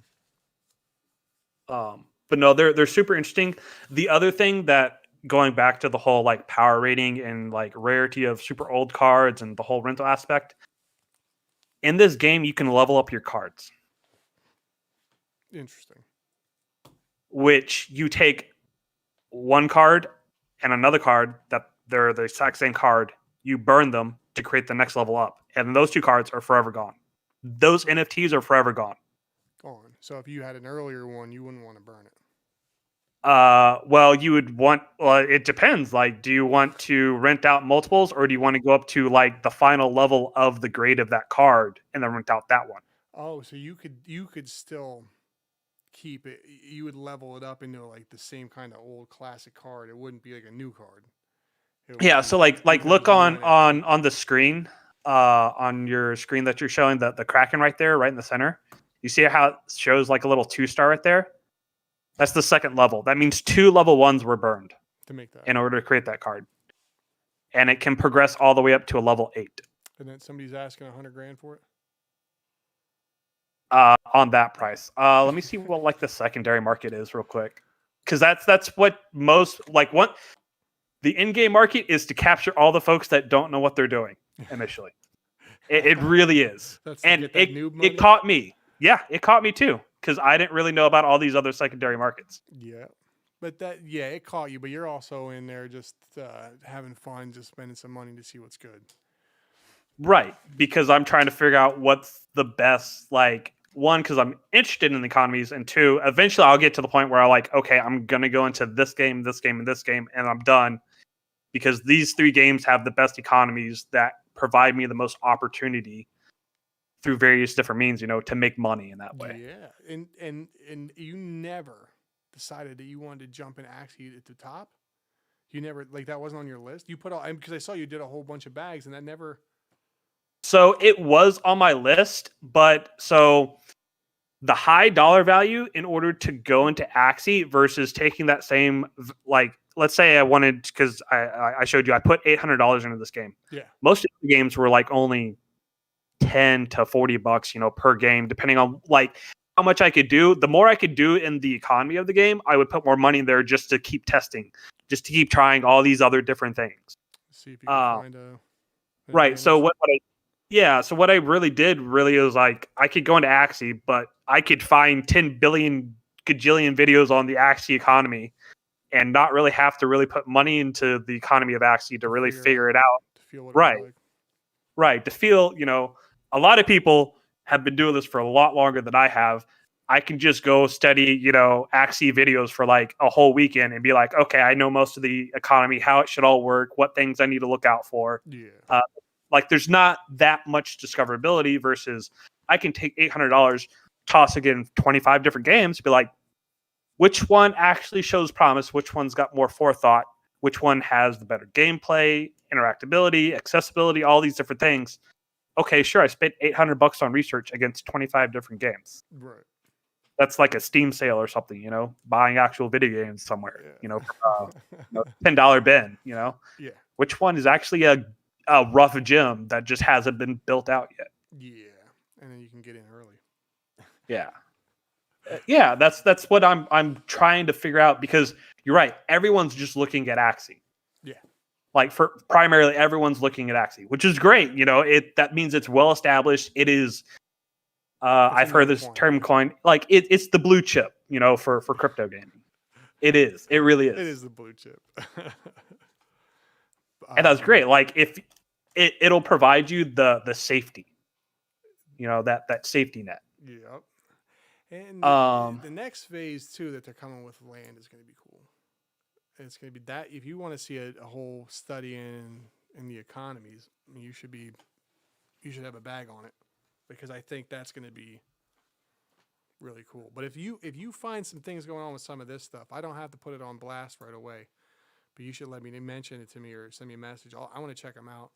And how long you think you're going to play through this until you have a better feel of what kind of returns you can get off of, maybe like $1,000 or something? so right now, playing the game, because remember, there's no gas fees, so there's really not any cost for me to play the game. Right. Right now, I'm actually averaging between all the different little markets that I can get into or arbitrage that I can get into through, the various. I'm averaging right now about $5 a day off of the 800. And then so you don't mind if I ask a few questions here? You don't have Go to ahead. answer. Yeah. I know we're on the internet, but it's $800 was your price, the cost of entry for this, and then you're averaging $5 approximately per day average. Yes. And then on your $5, you with the 800 coming in, you just bought what starter packs? Is that like a thing, or you buy like the starter? Because I remember that's what it was, cards back when I was playing Magic. Shit, I don't know. But you get like what's that like? So my initial experience, this game also is so typically in a TCG, there is a unlimited card supply in terms of like an initial drop, right? Right. Okay. There's a set finite drop. Once those packs have run out, that set's done forever. They're out of packs at the moment. I couldn't buy anything. You have a little $10 starter account, and then they just give you like 10 or 15 cards like per different play it like fire, earth, all the different elementals. That's what I was looking for. Yeah. All between the different elements that you could actually play. Right. But I haven't really been able to buy anything, and I don't know, because prices are I'm so limited, and the way that I have myself set up is the majority of it is I'm actually staking my in-game currency through their staking platform, and that's how I'm earning the majority of my rewards. And then you have like a daily quest in which you can earn cards and more of the in-game currency. Right. So more of the in-game currency that I have, I just restake that again in order to keep that going on terms of their secondary crypto that they have, which they just recently introduced. They're doing like airdrops on it, whatever. So it's slowly like kind of building up. It sounded like from what they're going for is they wanted you to hold that secondary currency in order to be able to be guaranteed a number of pre-sale packs, because it's also limited in the number of packs they're ever going to create on a per set. And I'm probably sure, the number of players that end up joining the game, the number of packs will increase. Yeah. So there's that sort of economy that's going on there also.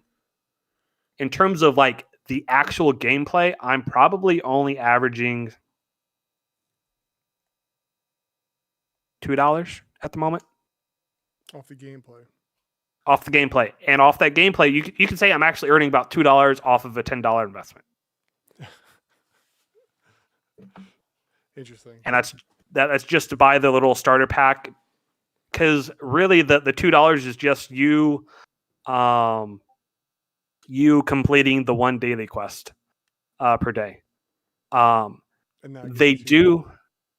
Go ahead. And that gets you your $2. Roughly. I mean, it varies. Sometimes they'll spike below that. Sometimes it's really, really shitty, and you only get like 10 cents for the day. Right. It's very RNG in that nature. The best values is like you get. I would say the best thing getting out of those boxes is a card, because the card also is automatically pre-staked to the game too, as long as you own the card, so you get more of that secondary currency that's rolling in. And then every card that I have so far that I'm able to, I just rent out. I'm like, I don't care. I'm not trying to, make the best deck at the moment. I'm just trying to figure out all the little arbitrages that make up this game and that you can take advantage of. Right. Well, what I can take advantage of and what like is not good for the game. Because no economy is perfect, and I'm just trying to think of like the way that they had this set up. How can it fail? Like, what's going to make this whole thing implode? I randomly loaded stream for Axies and saw Splinterlands. I was pleasantly surprised, Poto Sniper says. I got into Splinterlands a couple months ago, and I'm up 5+X unrealized. I enjoy playing it too. I hope it continues to take off. Somebody's getting a shout out from Brazil. And then Poto says, as far as I'm aware, you can stake SPS, but not DEC. Sounds like you said you could stake DEC. And then Pedro say, hello, I have plenty of time to play. Could you give me a place on your scholarships? Pedro, we can get back to you on scholarships here after we're done. But yeah, Poto throwing some stuff in there. He says he's got 5+X unrealized gains. He's been in the gym. See, the money's possible, man. I gotta find out what's good. You're gonna how are we gonna get this information? You gonna bring this back to us or what?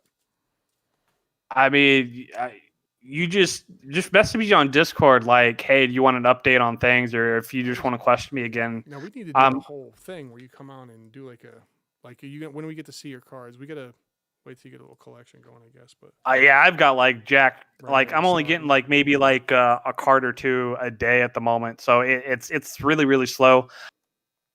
I'm waiting on the next card pack to drop essentially for the whole game, because that's going to be when I inject more money into buying the assets. Yeah.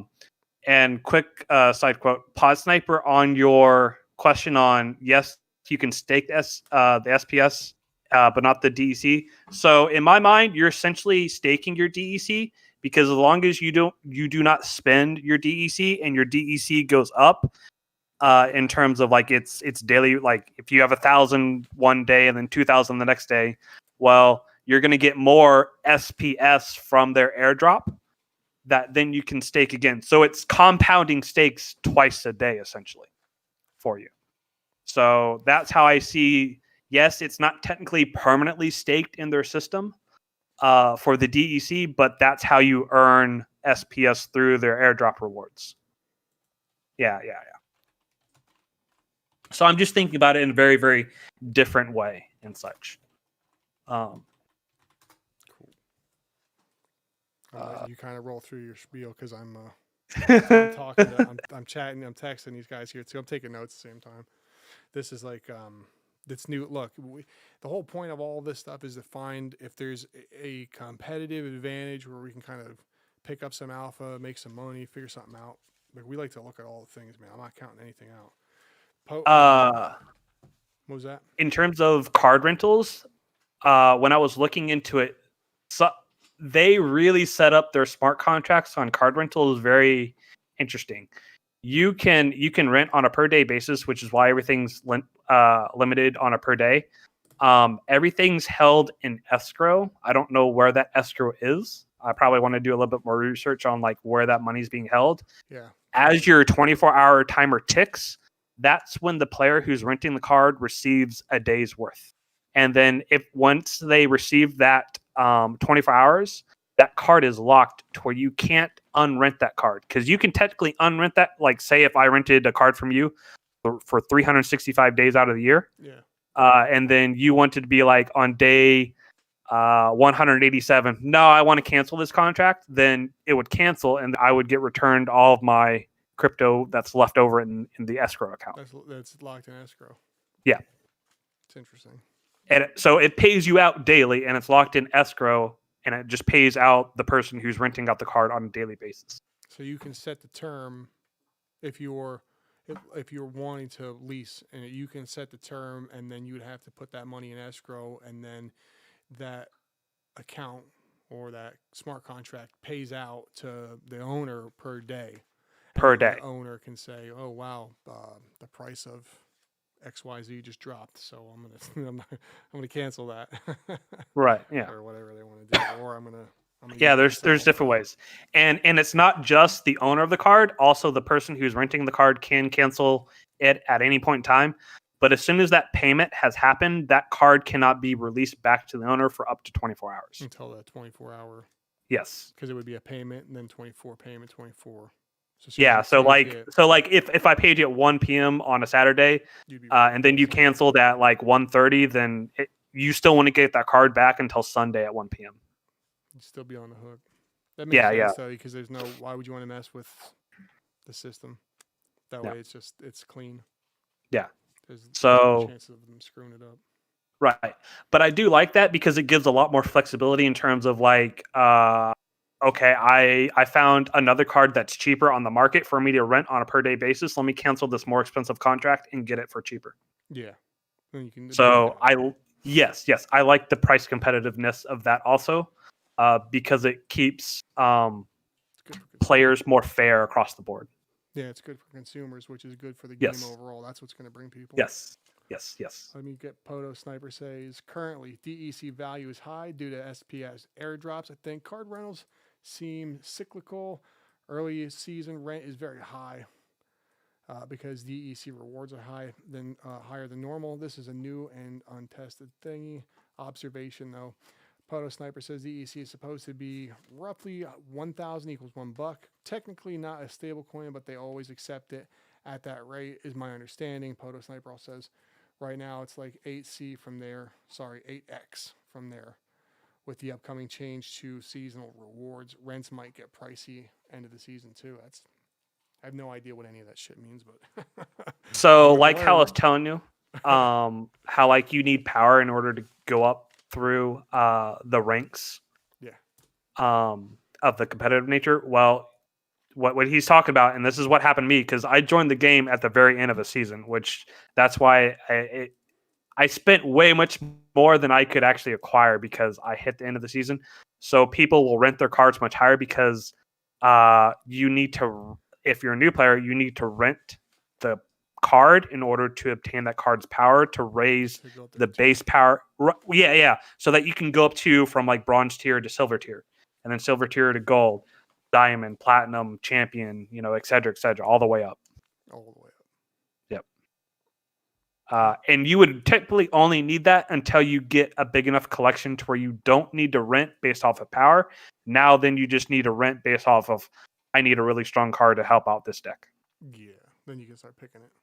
Yes. More on purpose. You can be more choosy. Yes. Because you've invested your time and effort and everything into the game. Your sweat equity. I gotta watch some more. Do you have any good people I should take a look at to watch to learn some stuff while I'm messing around with it?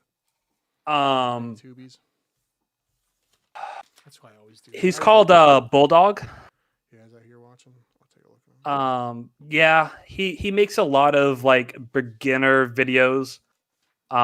He actually just recently quit his job to gamble on making Splinter Lands his full-time job. Really? So he said, "Screw it, I'm gonna try it. Roll the dice." yeah. He's rolling the dice with it. Awesome. So, but he's got because I think this game's either like 2 or 3 years old. So he came back during those OGs. So he's got a lot of these higher priced cards that are up on your screen to where he can rent those out and whatnot and help supplement the income while he's building up his YouTube channel and whatnot also. Right. Yeah, the YouTube revenues can be pretty good too. Yeah. Folks make some money. That helps. I mean, if you're trying to kind of do all this stuff and full time it, you don't have to put $25,000 into Axie Infinity. There's other ways to do it. Butts the ass of DeFi. I had no idea these were ideas already in practice. What do you mean, Butts? Are you Butts from RugDoc? Are you my Butts? Are you different Butts? Whose Butts are you? We got a Butts on our admin squad, but everybody that's coming on YouTube, I can't tell if it's the same person or not ever. Blank. Oh yeah, you were blank before. All right. So that's interesting. I'm gonna check his stuff out. You said he's trying to go full time on it. He quit. That's the burn. That's the burn the boats method. There's sink or swim. Sink or swim, baby. Burn the boats. He's in or he's done. I'm putting that down. I'm gonna check him out. And so what it seems like is, you get your starter pack.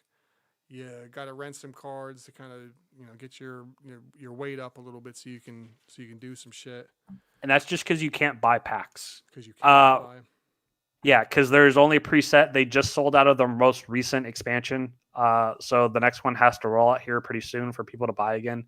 Most packs are anywhere from $2 to $3, I believe. And they have a secondary market for them to make money themselves. For the makers of the yeah. developers. So I would call, they have these things that are called potions. Okay. There's 3 different types of potions. There's a quest potion, a legendary potion, and an alchemy potion. The quest potion helps you out on the per day basis. So instead of getting 1 chest, you get 5 additional chests. I think that's like 70 cents at the moment per potion. Mm-hmm. And out of those chests, you get either their in-game DEC currency or say you get a card. Most cards are like rare or commons. I haven't gotten anything higher rarity of that out of those chests yet. Right. So at 70 cents, it's pretty cheap. The value is usually either equivalent or slightly a bit higher, so it's worth it to buy the potion. The other 2 potions are alchemy and legendary potion. Mm-hmm.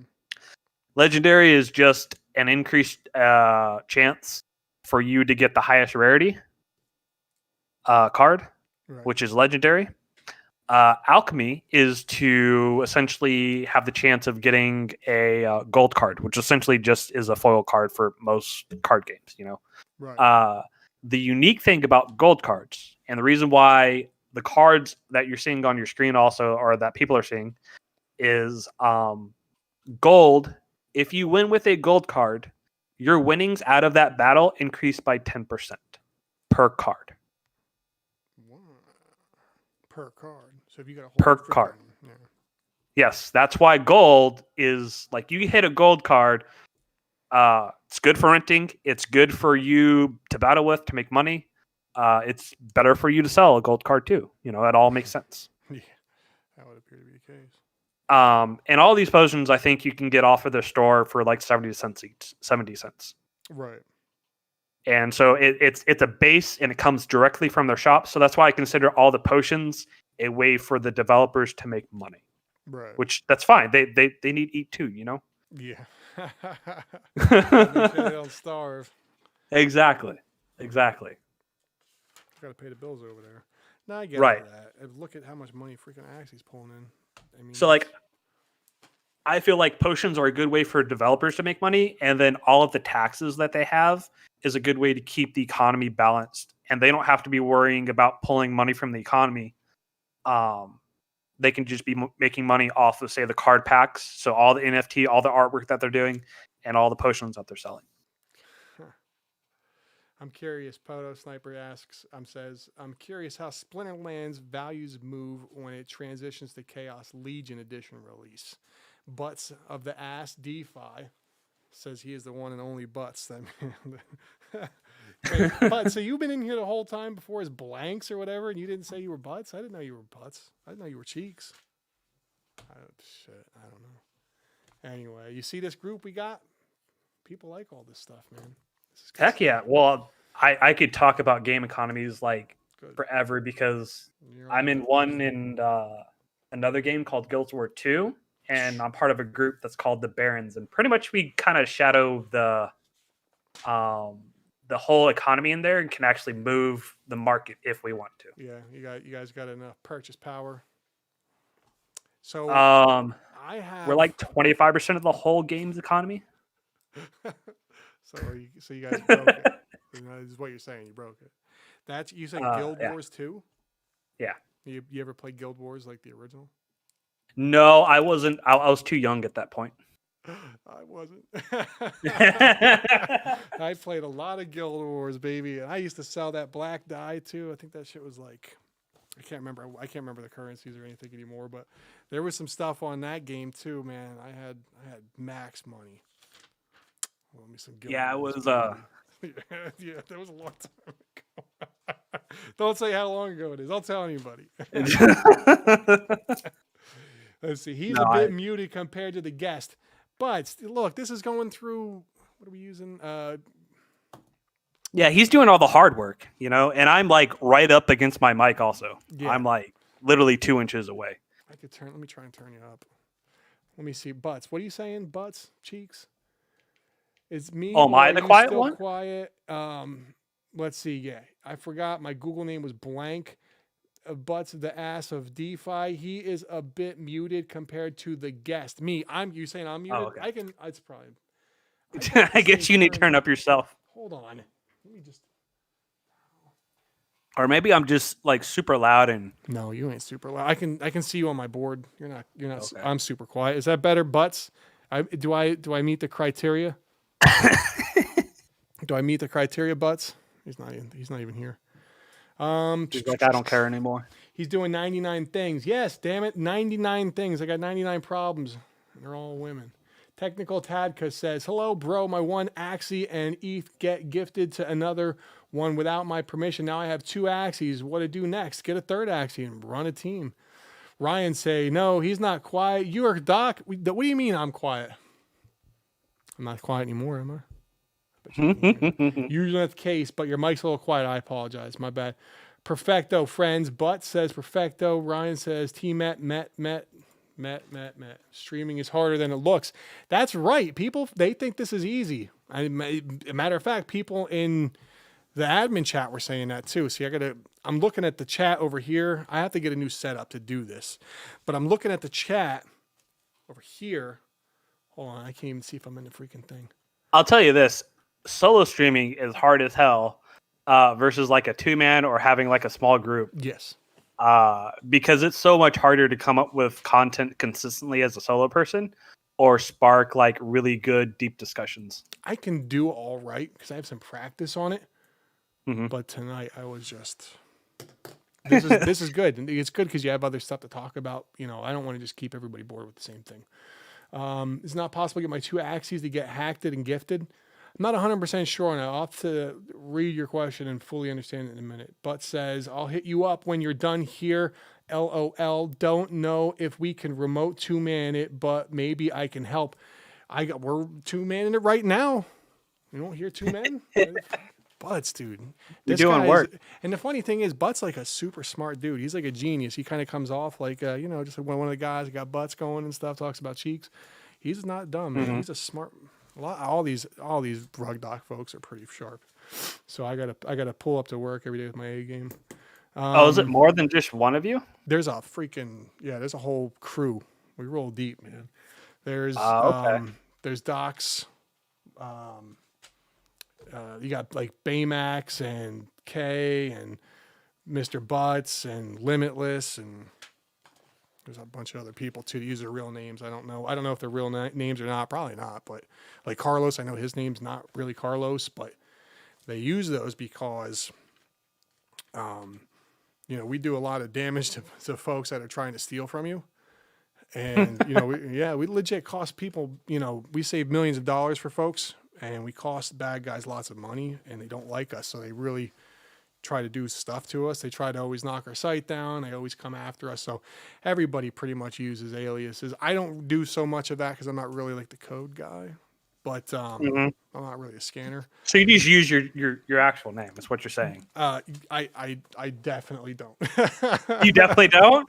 No? I don't nobody does. None of us do. I go by Bagman or 20 freaking other things, but I show my face, which is not, nobody else does that so far. I'm the only RugDoc ad affiliate guy that shows his face. Maybe Butts will show his next, but he said he's going to try. Show me, how do I get a RugDoc Axie scholarship? Michael B, you don't need a scholarship. You got $700, bud. His legal name is Bagsy Man. No, you know what it is, but somebody emailed me. I don't know if you were an admin and you saw this, because I was asking Carlos to check it out. Somebody emailed me and they wanted to do some kind of thing together. I can't remember what it was, something pointless or something. And I responded to him.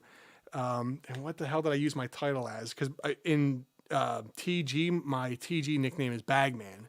So I put down that my name was Bags D Man with 2 N's, and that I was the RugDoc evangelist. And then I sent that back to him. I put it in chat. I mean, it's funny. People don't give a shit.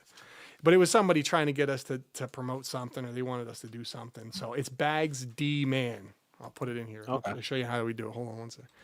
Bags D Man. I might have put like the third too. I might have one of these guys. Bam. All right, I'll be right back. You got me? Go ahead.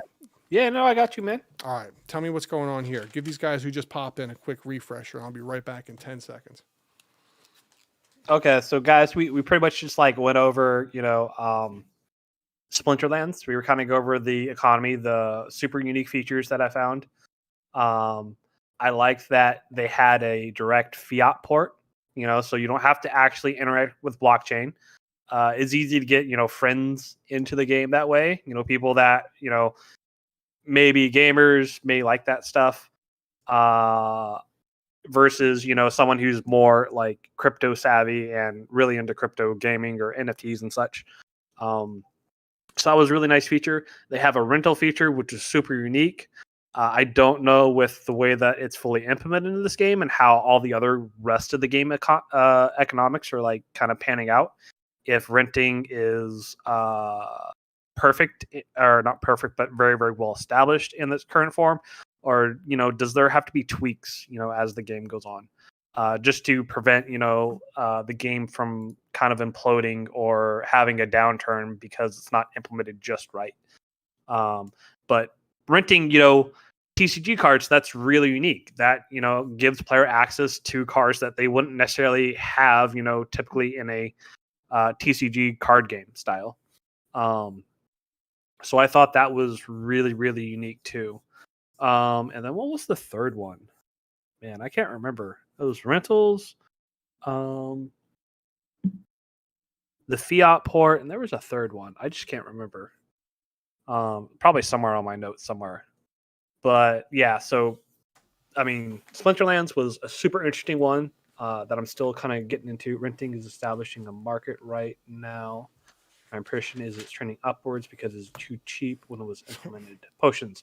Oh yeah. So potions were an interesting way for, I feel like, the developers to have another revenue service for themselves without directly pulling from their crypto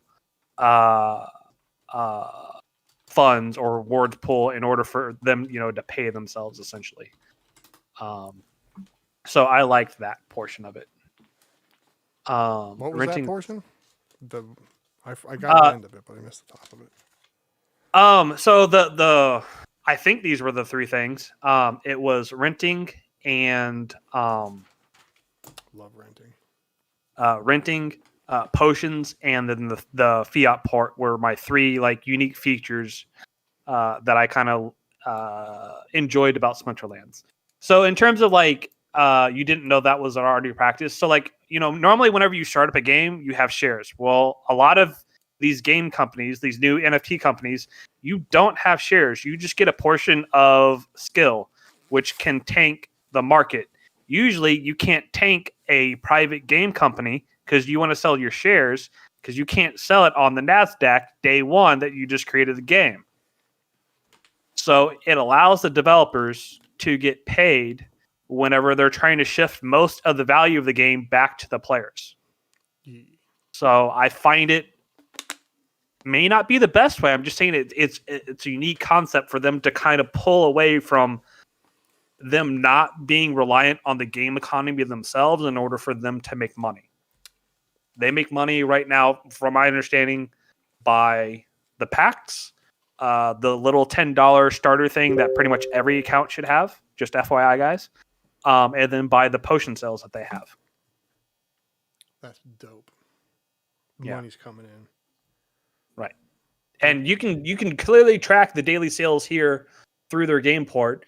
Now, I don't know if this is across all the markets. I wouldn't believe it, at first thought. I would think they would all have their own different 24-hour volume calculation through their own APIs that they would look at and such. So that's what I would just kind of like consider. Yeah. I got butts saying, Poto Sniper, new CCG game I'm looking at is implementing rentals of their higher tier ultra rares. I think he's just making that shit up. Be honest with you. I didn't know it was practiced already. Potions can be powerful. This is Poto Sniper. Potions can be powerful. I bought potions and 100 dice packs. And it was much more effective than I expected. Poto Snipe, say. What game at butts? He likes them at butts. Like some cheeks. The devs make 5% per transaction on the market. You're talking about 5% on Splinterlands, and then Butts follows up with Poto Snipey. I'm not sure it has an official name. That should tell you everything you need to know. Oh my gosh! Call it Rug-O-Matic. Atmos Soft DeFi is the name of the company. I'll have to take a look at it too. You guys got to make some lists, man. There's so many things going on. You know, I will say this, and this is completely side, but we're talking about rugs. And I know like a lot of people in like the crypto blade market, like you go to the Discord, like half the Discord is like, oh, this is a freaking rug pull. All of these things are happening. You know, I don't want to think that because of how responsive they're going. Like usually for rug pull, you're not going to have game developers go on like a video call every day of the work week.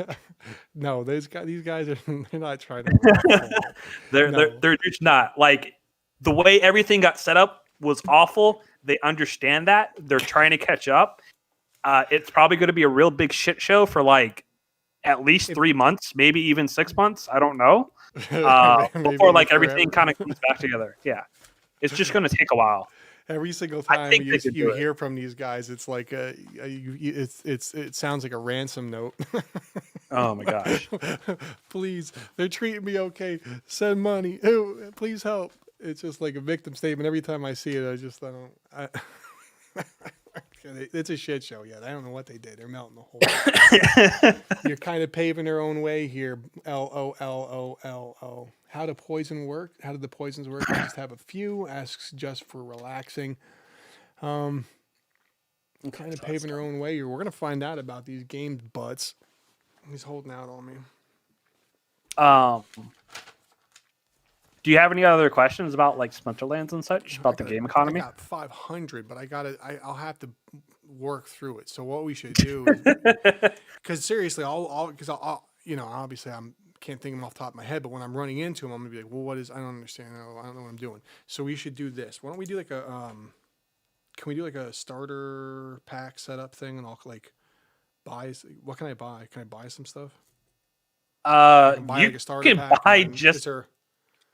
That's pretty much the only thing that you can buy at the moment. You buy a starter pack and then the potions, and that's it. Other than that, you're just either buying cards or renting cards. Yeah, I'll get money. That's pretty much it. How much money do I need? What's like the minimum? Like $15. But like, I would say, is $15 going to be enough to do stuff, or do I need like 100 or like 1,000? To like, I mean, like, in all honesty, because like you would want to get used to the mechanics. So I would say, thinking about it, you could probably do with like $50 for like the first week or two, just to play around, get used to the actual game mechanics. And then after like, say so the season just restarted this week. So, and I guess that would be, let's see here. So that's going to be, it should finish. Let's see here. Let me go look at the timer real quick because I have it up. I'm thinking the season just started. Oh, okay. Yeah, I got time. It's over in 2 weeks. So like I would say the current season ends in 11 days and 20 hours. So I would say just put $50 in now, play around with the card mechanics, get, used to the game. We can like run through the whole like staking process and how it all functions. And then once you understand how the game plays, then I would say, okay, after this current season, dump in money so that you can just rent out power and then just go as high as you freaking can in the rankings.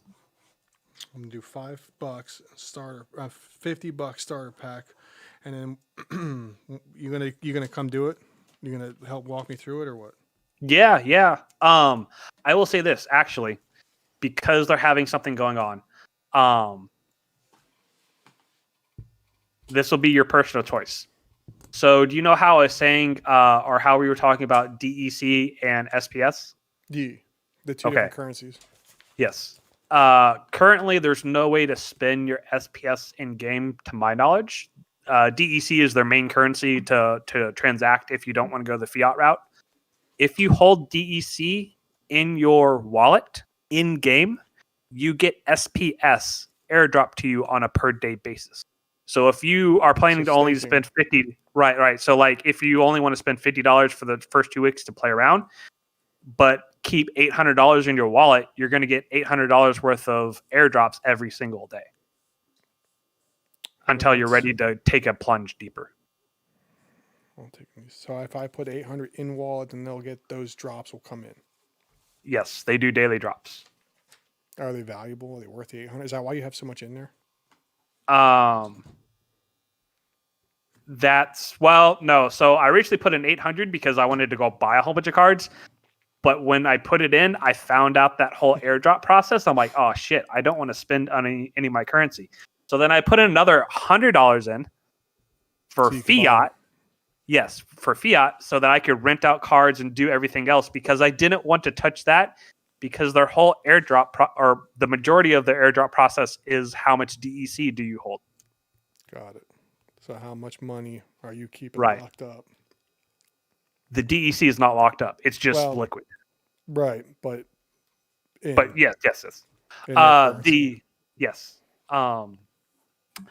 The SPS drop that you get, you can stake. So that has a locked staking mechanism. Like a traditional. Yes. I think it's like, let me go look at it real quick. Its staking mechanism is, because there is it's kind of like a vested staking mechanism. It is, let me read this real quick. So like if you have a certain amount or for a certain time. Right. So the total. So whenever you stake your currency, you can only unstake 25% every 2 weeks out of that initial stake. Huh. So there's always going to be some staked. Yes. You can never totally unstake. And from the day that I started to now, we've already dropped like 80% on the APR for that staking. Like it was high. It was at like 303 when I first started. The initial teaser rate? Yeah. But it keeps going down, and they have. I do like that they have a massive. Here, I'll kind of snippet this for you. Yeah. At the top, they have a nice little management that kind of tells you all of how their SPS is being airdropped, how many times there will be airdropped, what's the current market. Like it does most of what you would want to look at on like Coinbase or whatever. Huh. Let me That's push interesting that. Too. Yeah, you can send it over. I'll pop it up here. This is cool. So I got $50 coming in hot. And you say, well, okay, out of the 800, I'm just going to spend 50 initially and just see if I like it. And while you're waiting and playing around, you'll get, the other $750 worth of, SPS dropped every day. And then you can always pull that money back out. Yes. If you decide. Yes. And the airdrop you get in SPS, you can sell immediately if you wanted to, which is why the market price for the SPS has been dropping because people have been really just selling a lot instead of staking it. Because the market price was like 0.45, I believe, when this all started first happening. Yeah. Yeah. So the people that need it for daily income, they're dropping it. The people that don't need it, you can see how much is being staked. Interesting. All right. So I'm going to do that, and I'll do a starter pack, and we'll take 50. We'll keep some reserve so we can get some airdrop and see what that's like. And then... Dang, Pod, you're really early then. He saw 800 at first. Wait, what happened? He was saying 800%? Yeah, his last comment. I saw 800% plus. I saw 550% 8% personally. The drop from 550 to 250 was slower than I expected. Interesting. Just for relaxing, just buy Magic Pack and play.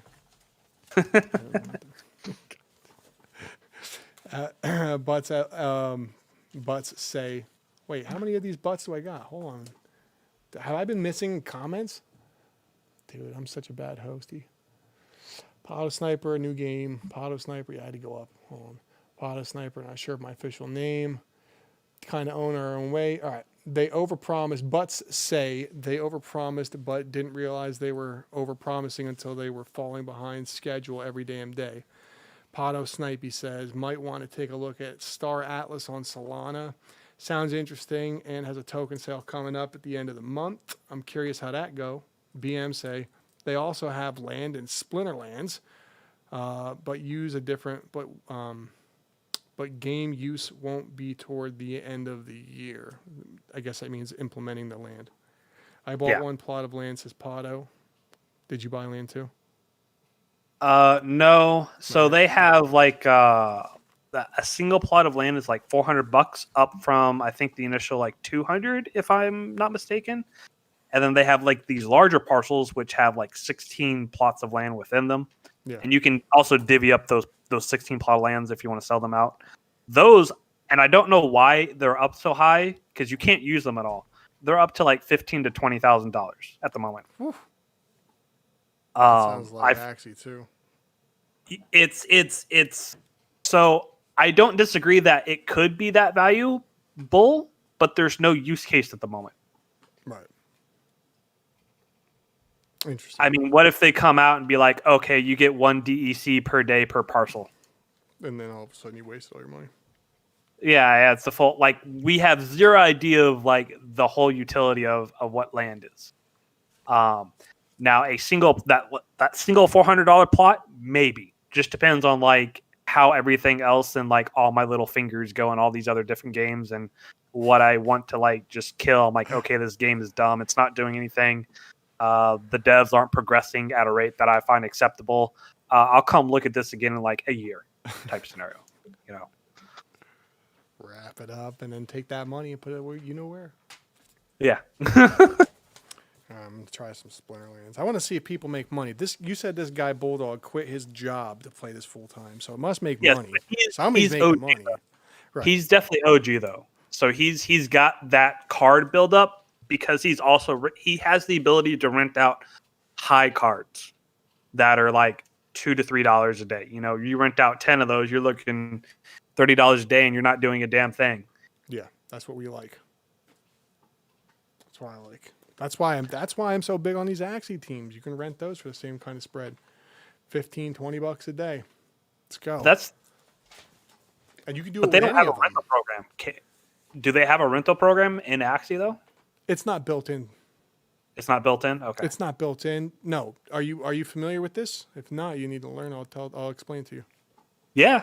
Right. Teach me. Yeah. So cool, because this will be valuable for everybody. Good transition. Yeah.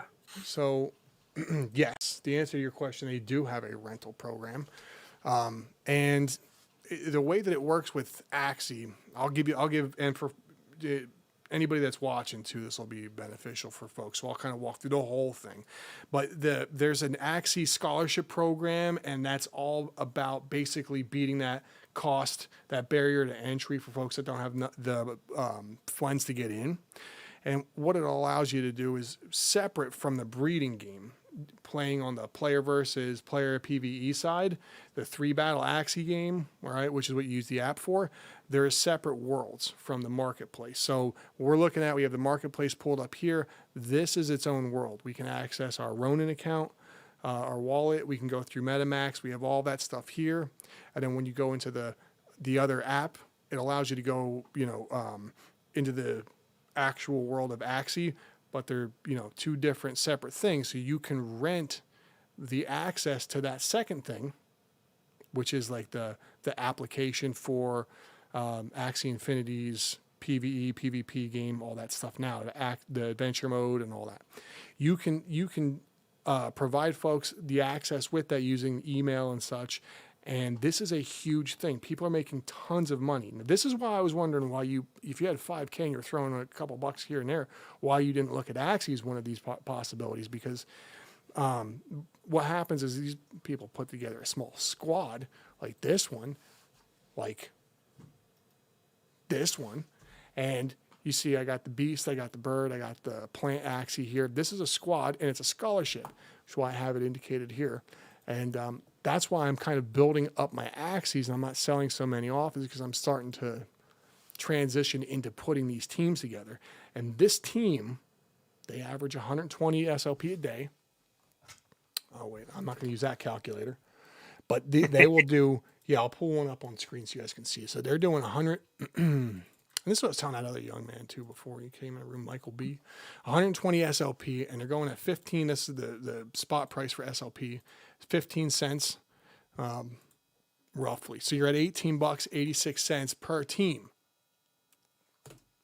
And this is for the full SLP gain. So you get half on a lot of these. Some guys get it 65-35. Depends on who you're, I would base it on what kind of Axie team you're giving and what the value is there and how much they deliver, and maybe do like a graduated number. Like they hit 150, maybe you give them a little more. Like maybe they get 60-40 above that, but it's 50-50 until then. So I'm gonna do the 50-50. So $9.42 at the current price. And through the last week or two, it was as high as 20, 22 cents. I think over the last 2 weeks, it was up at one point to 30, 31 cents. I think 33 cents was the highest. So you can see this basically doubled, but it kind of fluctuates. This is as low as I've seen it, and I know it's going through a sell-off. But the scholarship here is one team. This is your half of their earnings on SLP. 120 is the average per day with the new update that came out this week. So I'm at this, and I'm going to multiply this here quick by 7. This is 7 days because these guys work 7 days a week like I do. And then $66 is your weekly on one squad. Some of these guys, and this is a squad that you can put together for, you went into that game with $800. You could put $800 into this game, and that would be your return right there, right? You might not get as high of a return because the floor Axies are a little harder to PvP with, and that's what they're kind of going towards. They want to get away from shit Axies and make people actually get some competitive stuff going on. But how much does your squad right there cost? This one's these guys were a breeding squad, so. And that's fine. So let me go through. I can go through each one if you want.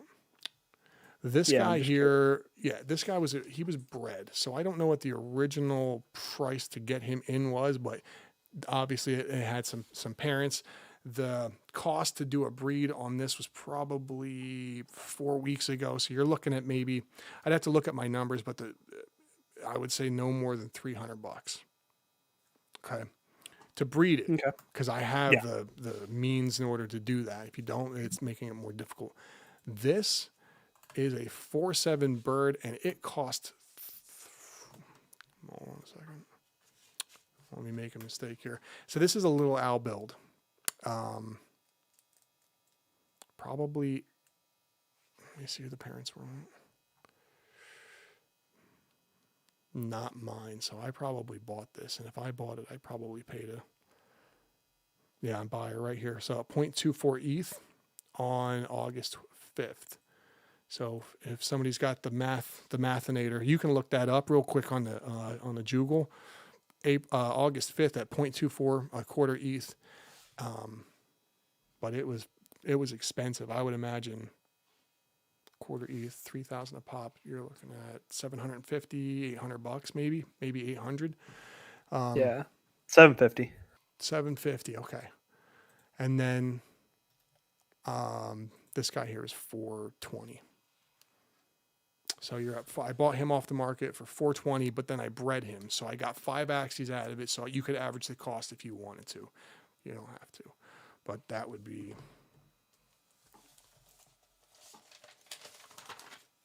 I got 2 parents, 410 each. I got another calculator here because this is what the fuck I do all day at work.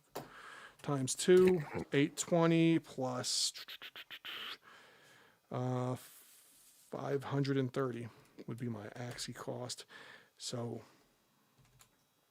I'm at 820 plus 530. So total cost for the 5 would be $13.50. I'm going to divide that by, because I have 3. Do I have 3 eggs or 2 eggs? 2 eggs. I think I have 2 eggs. Yeah, I have 2 eggs. So divide it by 5 times 5 to get me back. Let's divide it this time by 4. So you're at 337. And this is meta. Okay. Meta-ish. You can, trust me, you can spend a lot more.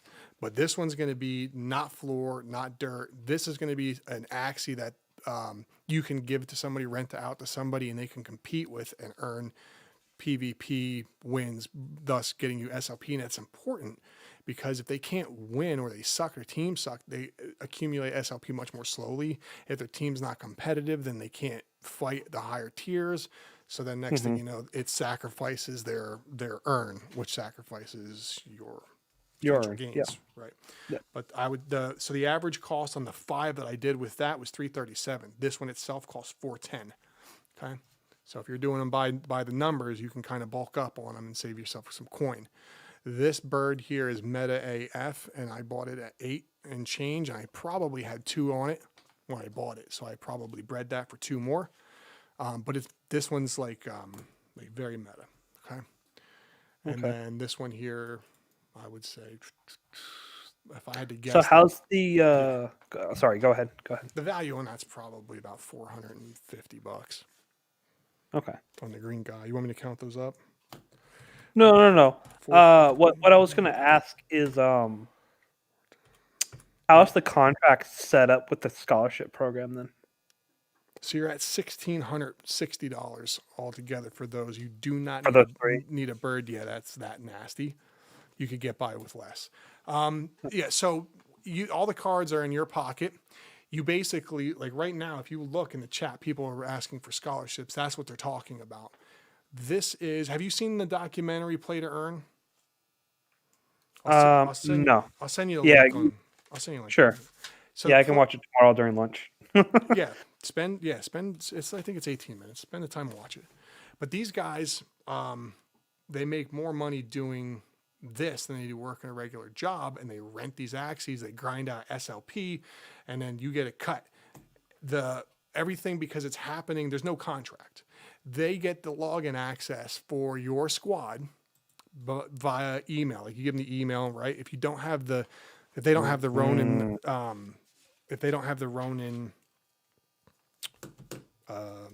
seed, your seed phrase, they can't get into your account. So you give them the email. Do I have it up here? I use a generic email thing that doesn't really, it's just like a fake email, and they can use it. Like you can see what it is. You can go to the website, but it's not secure or anything because it doesn't really matter. It'll allow somebody to log in. But they can't like sell your Axies. They can't affect your Axies. They can't use your Ronin account. They can't go in marketplace. All they can really do with it is log in and play that other side. So you set all the terms on it basically if you want, or you can hire a manager. And some of these folks do have managers. If you look at Buffesser, I think that was Buffesser. Like going to the gym, he's got 35 of these guys that do this. He's got 35 scholarships as of July 30th. And so there's like a whole crew of people, and they play all of his different accounts because you're not allowed to play multiple accounts. They have all their logins. If you look it up, they'll show you there's a whole process for it. It takes like 5 minutes to set up an account, if that. And once you have a little system, you can set them up fast. And this is really cool for earning because some of these guys are like, that dude pulls 10K a month easy just off of that. And I'm sure he didn't come in with a huge bucket of money like I'm doing. He came in with, 50 cents an Axie, and he had like 20 of them, and he's, balling hardcore, and then they go up to $1,000 a piece, right? Yeah. But the numbers are healthy, man. The numbers are healthy. SLP is it's 120, and that number is going to go up as SLP becomes less available because it's harder to get. They cut it, they made it a little more difficult with PvP. So the price on it's going to go up. But, so you talking about that also? Yeah. Just a little side note. I think the way that this plays and Splinterland plays, I want to find other games. I think a dual cryptocurrency game is the best model I agree. currently, like how like all the economies are set up. Yeah, it seems to be. Yeah, That would seem to be the for case. now, until Yep, more innovation obviously comes. Subject to change. Subject Yes. to change. But that was one of the things too I was worried about with crypto blades, because they're like, we're going to use dust and it's not on the chain. And I'm like, what are the chances of somebody figuring out an exploit? Because I know, like in Grand Theft Auto, look, I'm not, don't sell me out to the Grand Theft Auto cops, but I got like fucking $30 million or whatever. Actually, I'm over 100 million now total in my account. But I'm not out there busting my ass chasing cops. I watch these guys that know how to get in there and spoof the money, and next thing you know, I got a million things. I don't think that's impossible to do with a game that's not using blockchain like Dust or whatever, and you can do some of that stuff. I know crypto Splinterlands kind of might be in that boat too, but at least they've been around longer.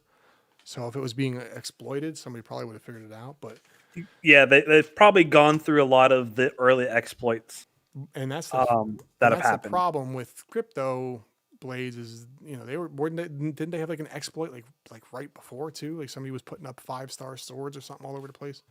So what happened was in their algorithm there was a most of the 5-star swords would be minted at the end of the block, and someone saw that, was just analyzing the blockchain, recognized that there was a higher percentage chance of a 5-star. Right. So then they would enter in their forge at the end of that block when the transaction was supposed to happen, in order to actually capture a 5-star sword at a higher rate than the 1% algorithm was set. So they're playing the game the way that it's designed, and then they were punished. They banned all the swords, right? Yes, they banned all of those swords, I believe. That's yes. not fair. Look, you're playing the game as it's designed, right? You're playing within the rules. You can't look at you can't look at the data and see that every 5 And stars I think that's that's one of the reasons why I kind of do want to start that gaming econ channel, because that's important. Crypto is like, the crypto space brings so much positives to gaming, but there's so many things that game developers never had to think about. Yeah. Ever. 100%. And they have to be perfect when they come out. They don't get a chance to release it and say, oh, this is the beta. We're going to make updates and just hot patch that. Well, Yeah. because you're already up shit's creek by that time. You already got your contracts made and everything. There's a hole in that. Somebody's going to find a boat and push it right through, take all your money. That's interesting. What questions do you have about this scholarship program? Are you good on this? Because now because you didn't know. This is important. See, this is the other side of the breeding factor. You can breed, get your breed money, and then you can you can either kick them. I sell a lot of the mutations. I hold the other ones. I'm changing my breed formula a little bit because I know I can make it a little more profitable. But you can just take the extras and just slap them right in here and make it, you got your new squad. Telling you, you're sleeping on this. Blue chips, baby. Check out that Play to Earn and watch that documentary off of YouTube. I'll send you a link. And you just see these guys are sitting out there playing this video game, paying a rent day by day. The numbers are good. I'm gonna put this down here too. If you're coming back at me, you're muted. Let's see, Butts BM. My bad. Yeah, it is muted. No worries, I got you. Oh gosh. Yo, 200 playbacks. You've been seen 200 times. I think that you got some good points on the economy thing. You've got to nail that down. I think everybody should be like kind of thrown in on that one there and figuring that stuff out, because. And I just don't think no one really covers it. There's like, okay, the economy's bad, this is what's wrong, but they're not like, okay, how do all of because like there's great things in all these different economies and how they're set up between the different game mechanics essentially. But no one's like, this is what's working. I can see the reason why this is working, and I've seen this in other games. They implemented it a different way, now it works better or now it works worse. Right. Okay, well, why did it actually work worse? Why did it work better? Because like I get that people want to have this whole like play to earn, which is fine, and I think that's obviously a way games are going to go in the future. But game developers need to extract value out of the community, and then now that we have crypto, now the community can then extract value out of their developers at the same time. So it becomes a mutual relationship, which has never happened. Becomes a two-way. That's because we're in a Yes. time where technology and things are making it hot. Oh yes. So I better understand like the whole You see why I was Ronin. excited? Yeah. So I understand the whole thing. So one thing that I don't like, I get that you say that there's not a way for them to mess with your Ronin wallet. Yeah. I feel like so between the two, like you physically have to do an extra step. You have to go find someone, email them, interact with them on a daily basis versus how rental happens in Splinterlands. I click a button, click checkout, I'm done. I don't have to interact with you at all. If someone anywhere in the world could go up to you and you have an active scholarship slot that is open, you're like, okay, I want to contract with you. I'm going to take out your scholarship. You do nothing. You're just like, oh, hey, my scholarship, open slot just got filled. I guess he's going to do that for a few weeks. Okay, it's open up. Okay, let me just wait till the next person shows up again. They're so competitive right now. Like people, see, this is new to you. Do some check out Twitter. There's a girl. She put up. Mm-hmm. She said I studied for this, and she has like hand drawn things with the cards, and the whole like they're taking tests. They study for it like it's you. Matter of fact, if you go to the Find a Jobs website on what the hell was it for the Filipino job virtual assistant thing, this is super competitive and there's just not enough slots and it's changing lives. So these people don't give them up. Like Is that just because there's not enough whales in the game to facilitate multiple scholarships? That's correct. And when it's on this channel if you watch my video because I took some of their stuff and I put my own spin on it for investors. They did the whole thing just as a documentary about humanity and et cetera, et cetera. But if you think about it like this, and what I talk about in the YouTube video is that the average income is what the hell was it? $10, $5 or $10 a day is the average income over the entire globe. And if you can make 5 times that playing Axie on a daily basis, you think maybe somebody somewhere would be interested in doing that. And how many people do you think would? And the thing is, right now, 60% of Axie Infinity players are all in the Philippines. What about Mexico or South America or all these other areas around the globe where folks might need a little extra money because of COVID and everything else, where they're not earning a livable wage as is? And they showed in the documentary that's a couple. The guy's 75 years old and he plays 100 games of Axie a day, like 100 battles. And and he has a shop. He's a shop owner there. And because of COVID, they were kind of worried, but he only makes $5 a day, he said, off of the shop. And he said he's by a factor of 5, I think was like, I think they're in 25 each. They both play the game and they have their smartphones, right? And they're sitting there 75 years old and this guy's putting in work playing this freaking game.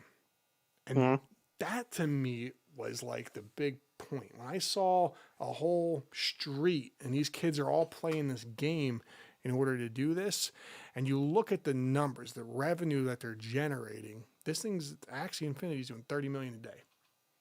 I mean, it's just 30 million a day is a day, right? Every day they're doing 30 million and it's only going to go up from there. And it's not even covering half of the planet. It's covered, they have 60% in the Philippines. Now, how does that compare to Splinterlands? I don't know the investment numbers we should look at. I think somebody should compare what would you have to invest in Splinterlands to get $20 a day, on a consistent basis where you don't have to do anything else? Or will somebody always be there to rent that game? or rent that card rather. You know what I mean? Like, what is the, what are the numbers are So the that's all. drive, I would say like the main driver for your rentability of your card is the rarity. If it's gold, how old is the card? Those are the three main factors. But what does that cost to get $20? Um, And in this game, I can tell you in Axie, because it's that I the just don't know. same. It's the same. You need to have a team. You can either have two aquas and a plant or whatever, right? But it's I can, with any combination of about $1,500, you can put together a solid team. Now, how that compares to Splinterlands, I don't know, but I'm willing to look at it. But you might have to get this card or that card, or maybe this one's more popular for rent, or that one is, or look, people need the power, so they're going to pay it. But how big is that user base? Is that user base hitting 1 million unique daily users like Axie Infinity? No, it's way smaller. I think Splinterlands, like total economy is like only 43 billion. Like it everything's small compared to like Axie, Right, but that's why in Axie, I know the liquidity's there. I know there's always going to be a really good buyer. So I'm sure that's probably the case in Splinterlands too, because it's been around for a long time and people are doing it professionally. But those are kind of the things. And here's the other part: if you don't want to be, if you want to do like complete passive income, and you don't want to do any of that stuff, like you were mentioning before, they just have Axie managers that do it. They get 5% generally per account, right? So if they're doing like 10, they get 5% of each. And then that would be what they would get paid generally. So that'd be like 45, 5, 50, something like that. But you don't have to be involved in any of it. And those folks can do that. But then again, there's got to be some trust. You got to make sure, you understand who you're working with. But you can find the job applications they're up on Filipino, the job website up there. So it's oh my gosh, it's interesting. Oh heck yeah, it is. It's interesting. Here's so you wanted to know what would the numbers look like? So I'm just googling some random information. Let's see here. No players. So it looks like there are roughly 35,000 active players on Splinterlands. So it's extremely small. Comparatively. Yeah, comparatively. The other thing, so I was looking at this other thing. This is something that I did not bring up, and maybe this is a good comparison. In Splinter, so like back when you played Magic, you went to a card shop in order to play in a tournament or play in, that night's worth of Magic. You pay an entry fee. The store shop owner would then have some sort of payout based off of the entry fee, right? Right. Okay. Splinterlands has that, so any player can develop their own tournament. Huh. That's interesting. So I thought that was, yes. And a lot of people have turned those into, these are going to be daily tournaments. I'm going to stream it. I'm going to show it. We're going to go on Twitch. We're going to go on YouTube. Yeah. So you can build a business model about, building tournaments for Splinterlands. Okay, that's kind of unique. Trying to think like what else. That would be pretty cool. See, we were looking to do that at RugDoc with Axie Infinity. Just with so much stuff on plates, it just hasn't been something we could prioritize. But the reach and the power of this whole setup too. I mean, we got a big Twitter and all kinds of stuff, so we could put some of that stuff together. But people want to have to do it. I'd take a look at Splinterlands. I mean, I'm interested in getting into it, putting some money in it. I want to find out what that $20 a day number is. And how many of those can you get? Can you do 1 million of them? Can you do one of them? For what? I mean, you could rent out your whole collection if you wanted to. Right, but is that going to bring, what kind of returns? How much you got to put into that collection to get back? Like, what's the percentage? And that would be, for me, that would be the tell-all. And if I could say, like, if I put let's say I put $2,000 into Splinterlands, and my return on that money through rentals was... So, in my mind, like, you're really not going to get... So, again, like, the thing that makes a card valuable is it a legendary? Is it an old card? Buy one of those? Yeah, you can. Like, so if I were, let's say I'm just starting now, what would the cost be for me to buy one? that I can rent for $5 or $10 for five. Okay, let me look on one of the secondary markets. Yeah, see what you can pull, because that would tell you right then, and you'd be like, you know what, if I can rent this for $5, and that rents at a consistent rate, like if it's $5, but nobody ever rents it, what's the point? But if that's Let me dig for like 2 minutes real quick. Yeah, I take your guess time. talk something with no. So this is what we want to look at for people that are just watching, or you're watching the replay. We're gonna see if you can get, because on Axie Infinity, I have the numbers, I worked them out, so I know kind of what my investment needs to be in order for me to get a certain return through using scholarship method, and I can rent my Axies, and that's how you collect a yield on something that you own, or that you can control, which is kind of nice, right? And if we could do something like that on Splinterlands, where I can say with some consistency, like, hey, if I have $5,000 and I put it in, I will get $10 a day, or I'll get $20 a day, I'll get $40 a day. That would be the gold standard. And we could do the math on it and see what the capital up front would be, and then that percentage as a return coming back depending on what it yields, right? Through leasing or renting it back, whatever. And we can get that number and figure that out. That would be the key. Because look, if it's comparative, if it's even in the same ballpark, you can make a case for bag splitting at the very least. And then you can look to do some of the other stuff where you monetize it, which I think is cool. Axie's doing something like that too with lands when they have terras. You can do mini games. They're going to allow you to have like your own little huts, forts, things that are happening on your parcel of land that you can control. You can sell Axie skins. They said, if you have somebody that's an artist or they want to make some stuff, or you want to do mini games, you can do mini games. And that requires a spot to do it, some land, and then you would get a return on that. So it would depend on what all those things cost, and you have to decide whether or not that was a good move. I like the investment, the heavier investments and bigger stuff like $10,000 for a piece of land in a game where the economy is doing $30 million a day. I feel more comfortable with that.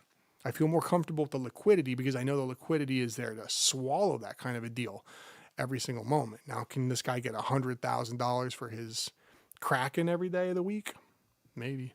I don't know what the liquidity is. I don't know what the kind of dollars in there are. But well, the $100,000 there would be like for like to buy it, not for the right. That's what I'm saying. Like if let's say he needed to liquidate his position, he's $100,000. Is it worth that? Can someone buy that? Will they buy that? So, my opinion there, and I'm looking at some of these prices. I think people that are pricing in terms of like the $10,000 range is so that if someone wants to go ahead and spend that, they can. Because it's just massively outweighing their the daily gain that they can get from renting it out. So they're just putting astronomical prices to be like, if you want to buy it, you can buy it, but I just don't really care. Right at that point, it's all gravy. They're making so much money on the deal. Yeah, because they're just like, I don't want to sell the Kraken because I'm getting a daily cash flow, but I'll sell the Kraken for this extremely egregious price because I can't say no to this number. Yeah. One of those scenarios. So like for the Kraken here, I'm looking at the Kraken. The cheapest that you can rent it out for is $1.05 per day. $1.05? Okay. Hold on. $1.05 per day. Just for the Kraken. Which is that $100,000 card. Yeah, so let me pull up. I got so many things open here. All right. Let me pull up and we're gonna take I got it over here. I moved the window. So for this $100,000 card, the return is $1 a day, but that's not what it would say.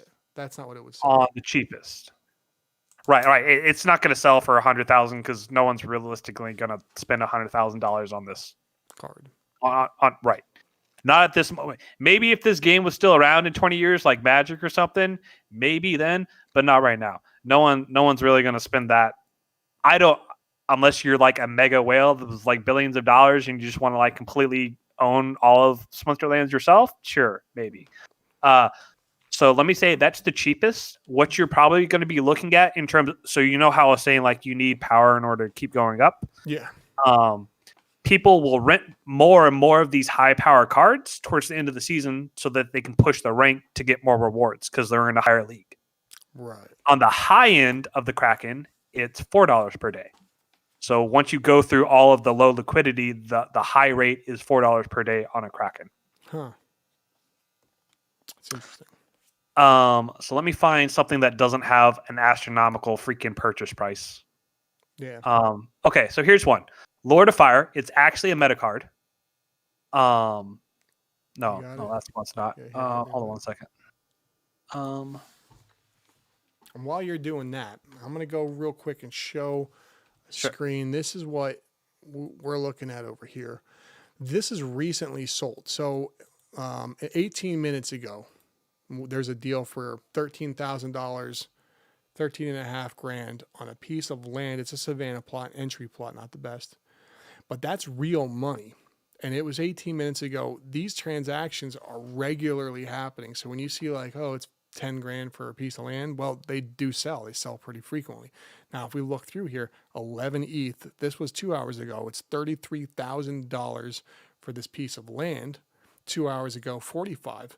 So right there in the last 2 hours, you're looking at combined $100,000, right?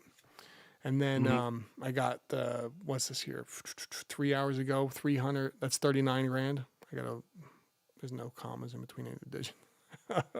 But the liquidity's there, the money's there, and people are buying this stuff. So you see their astronomical asks for the land.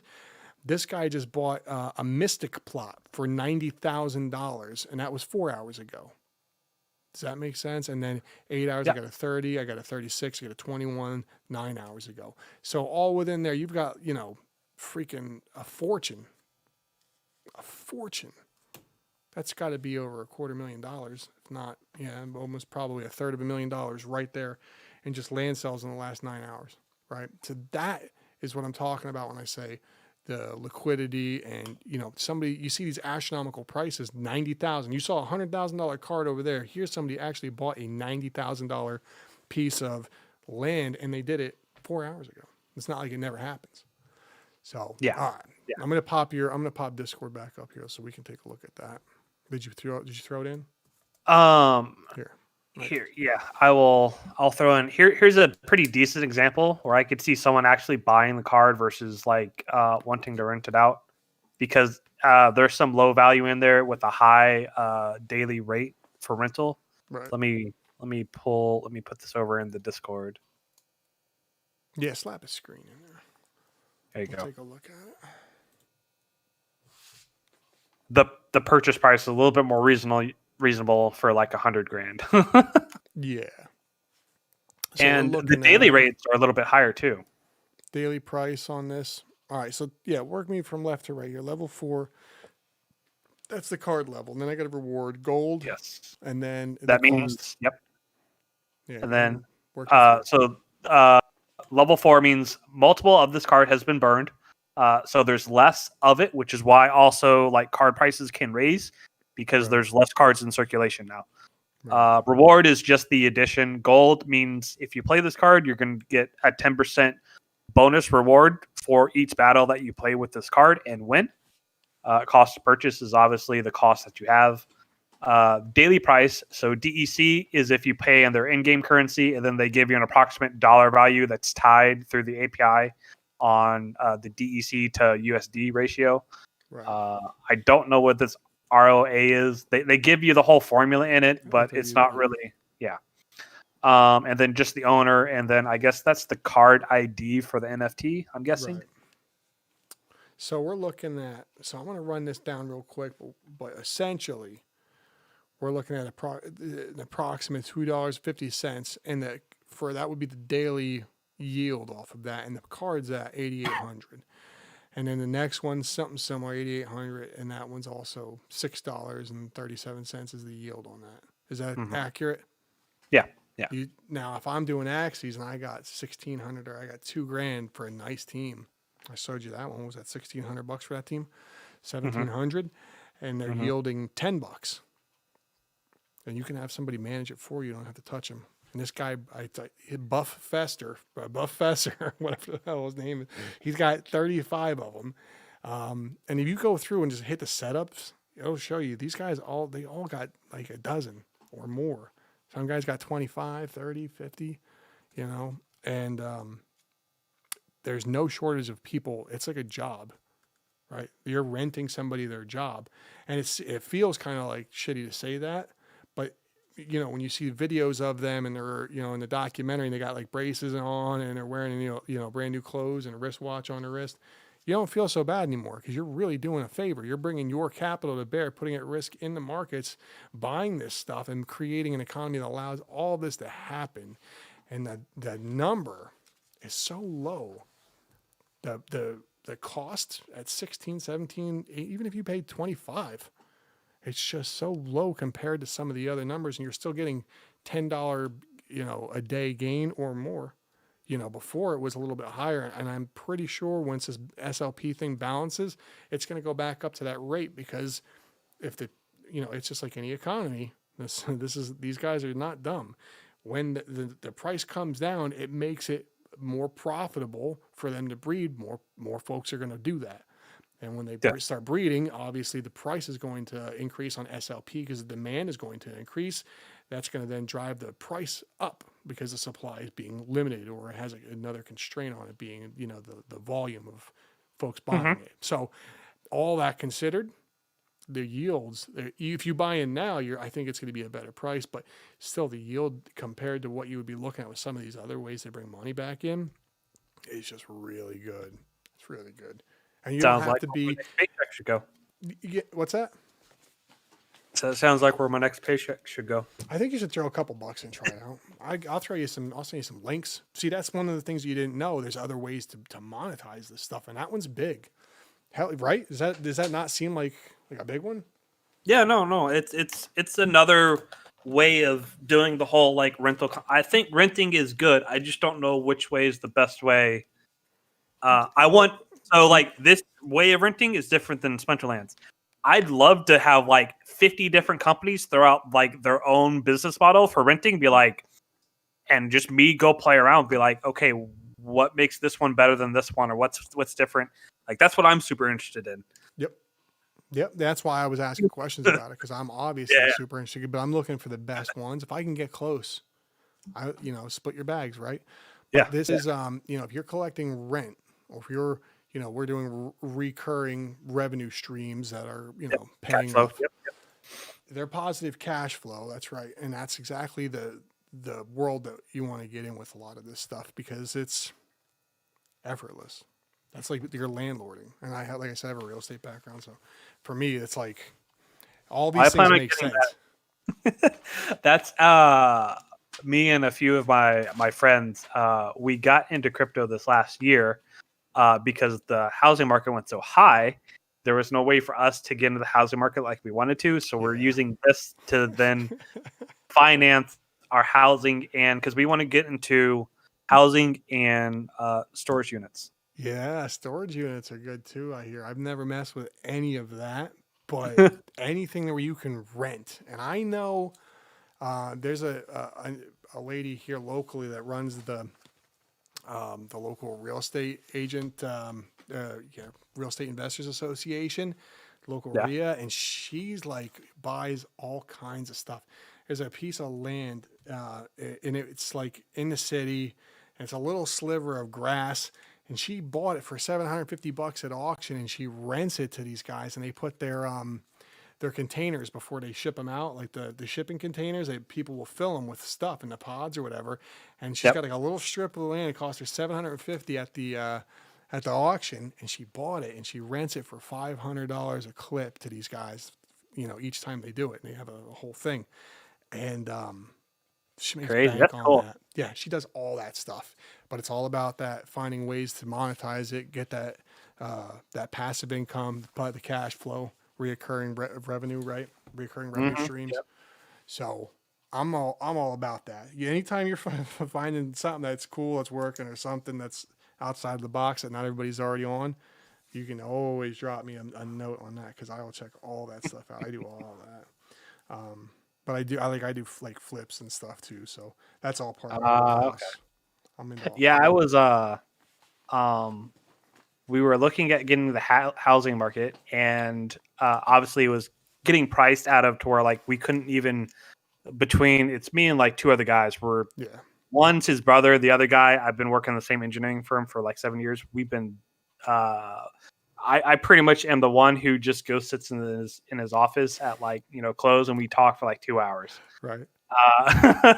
So we just talk about all this crap forever, and he loves it but hates it all at the same time. He's like, I get great information, these are great discussions, but damn it, I never make it home for dinner. That's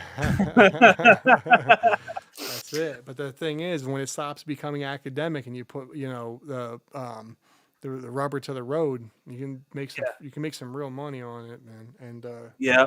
So one of the things we were looking at was let me hear your story. it's a blockchain called Helium. Mm-hmm. It's decentralized like wireless networking. Okay. So basically you put up all these wireless routers and such, and you buy proof of connectivity essentially with other nodes in the system. They reward you for upkeeping this decentralized network. Really? And I thought it would be a good way in order to subsidize housing.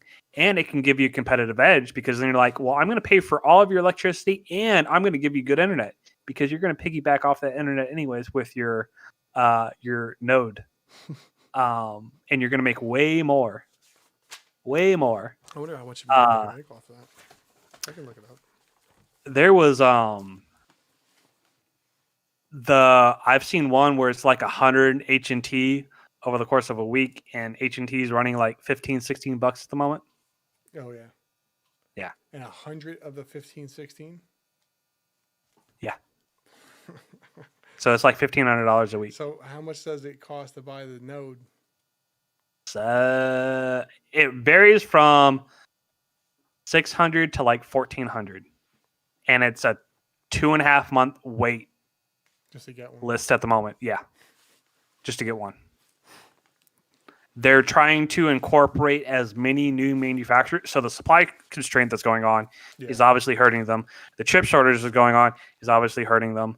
And so they're trying to onboard as many manufacturers as possible in order to like facilitate this. That's interesting. Yeah, it's super interesting. I'm gonna have to look into it. What actually got me super interested in it was there are data scientists. So like a lot of these weather guys, they're able to use the network cheaper than going through like cell phone carriers and such. Bud says, I wish I would have gotten in on the HNT game. Y'all want passive income? Check out Nodl currently. What's a Nodl? Is that supposed to be Nodl? App connects to IoT items, Bluetooth, and Wi-Fi, Internet of Things items. Yeah.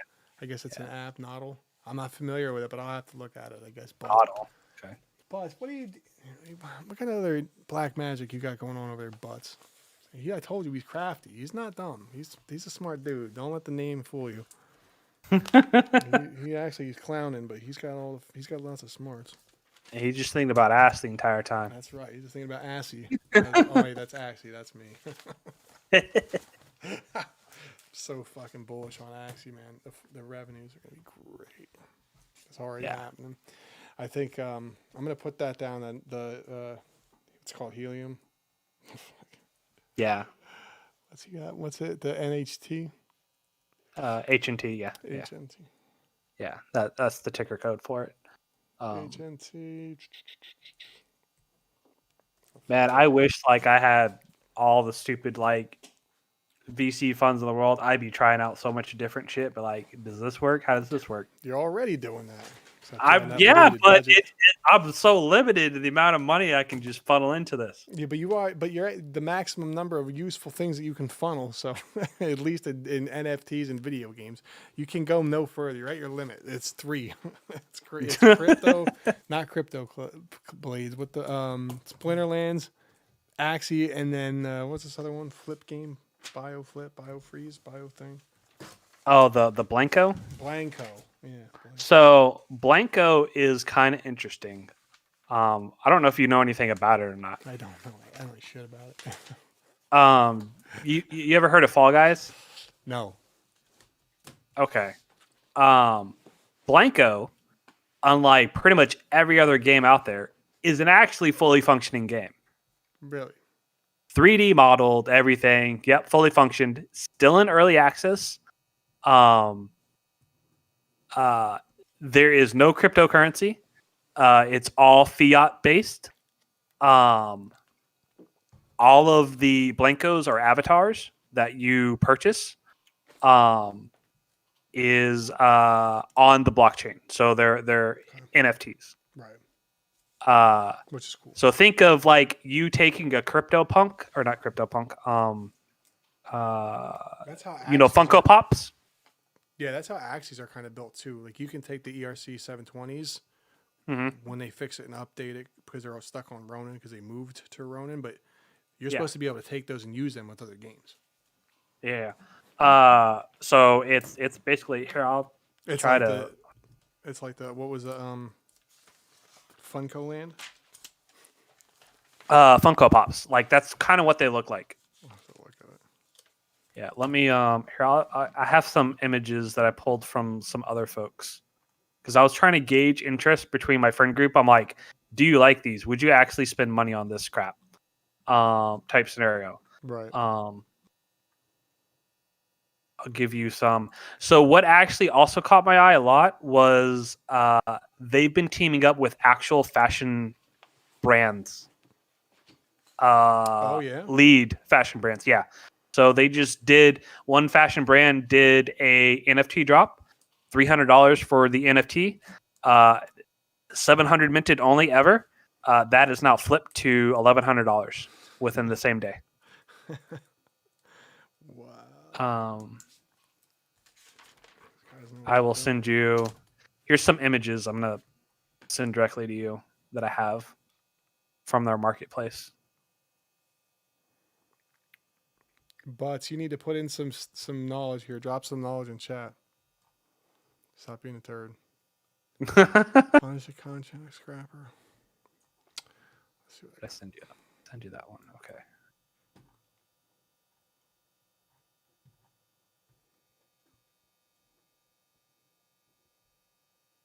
And they do show every transaction on like a per day basis, like you see in it's in your private, it's in your direct messages. Oh yeah. I'll take a look. Because I'm pulling this from other direct messages. That's why it's just easy for me to do that.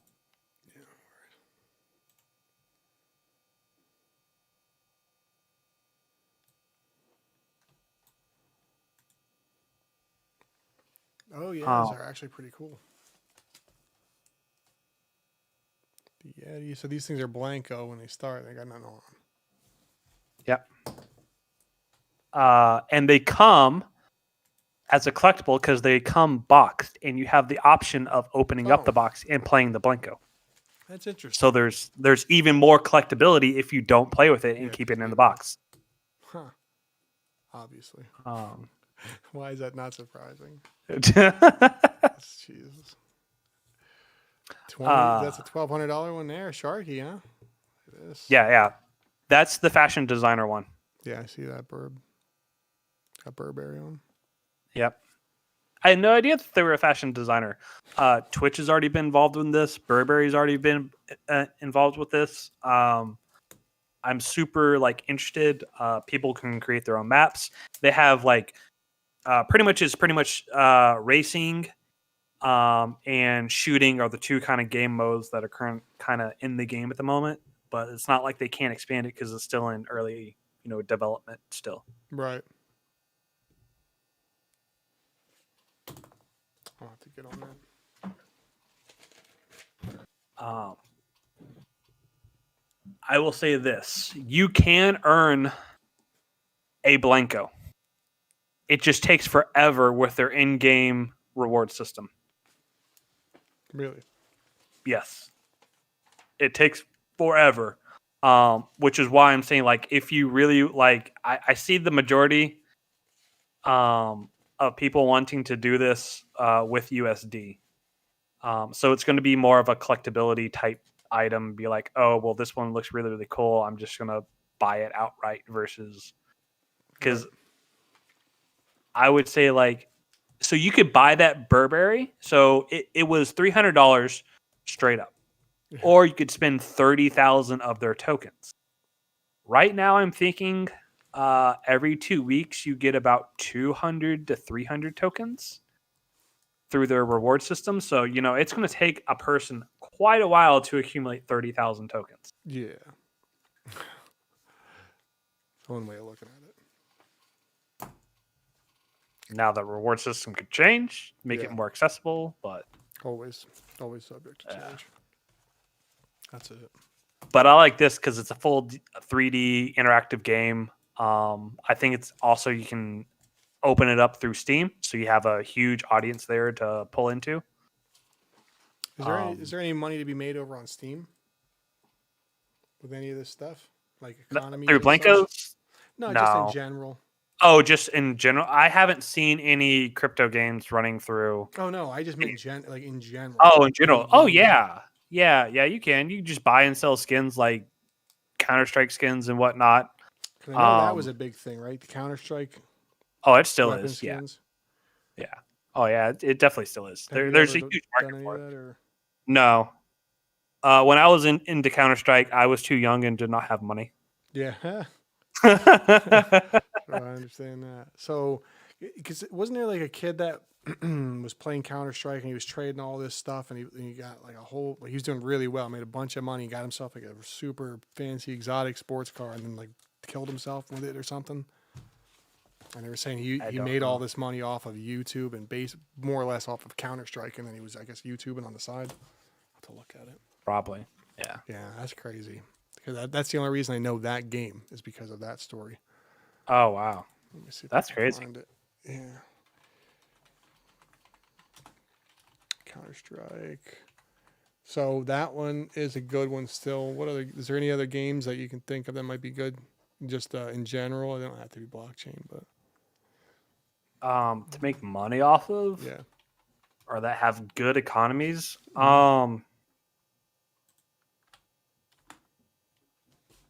Nothing that I would tell people to invest their sweat equity to figure out the economy. Not at the moment. Nothing. Either the game is too underdeveloped or the economy is too underdeveloped. Because with these pay-to-earn games, you have to have both. It can't just be one or the other. Yeah. Yeah. His name was Trevor McSkillet Heitman. Oh, wow.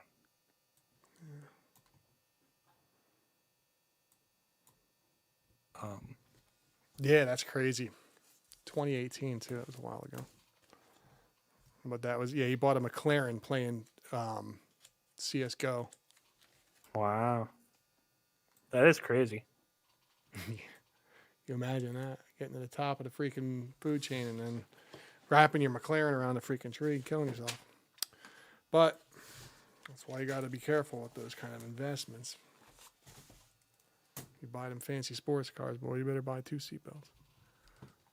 Something for them speeding tickets. Blanco's Block Party, boom. Yeah, I got to check these out. I'll put this on my list too.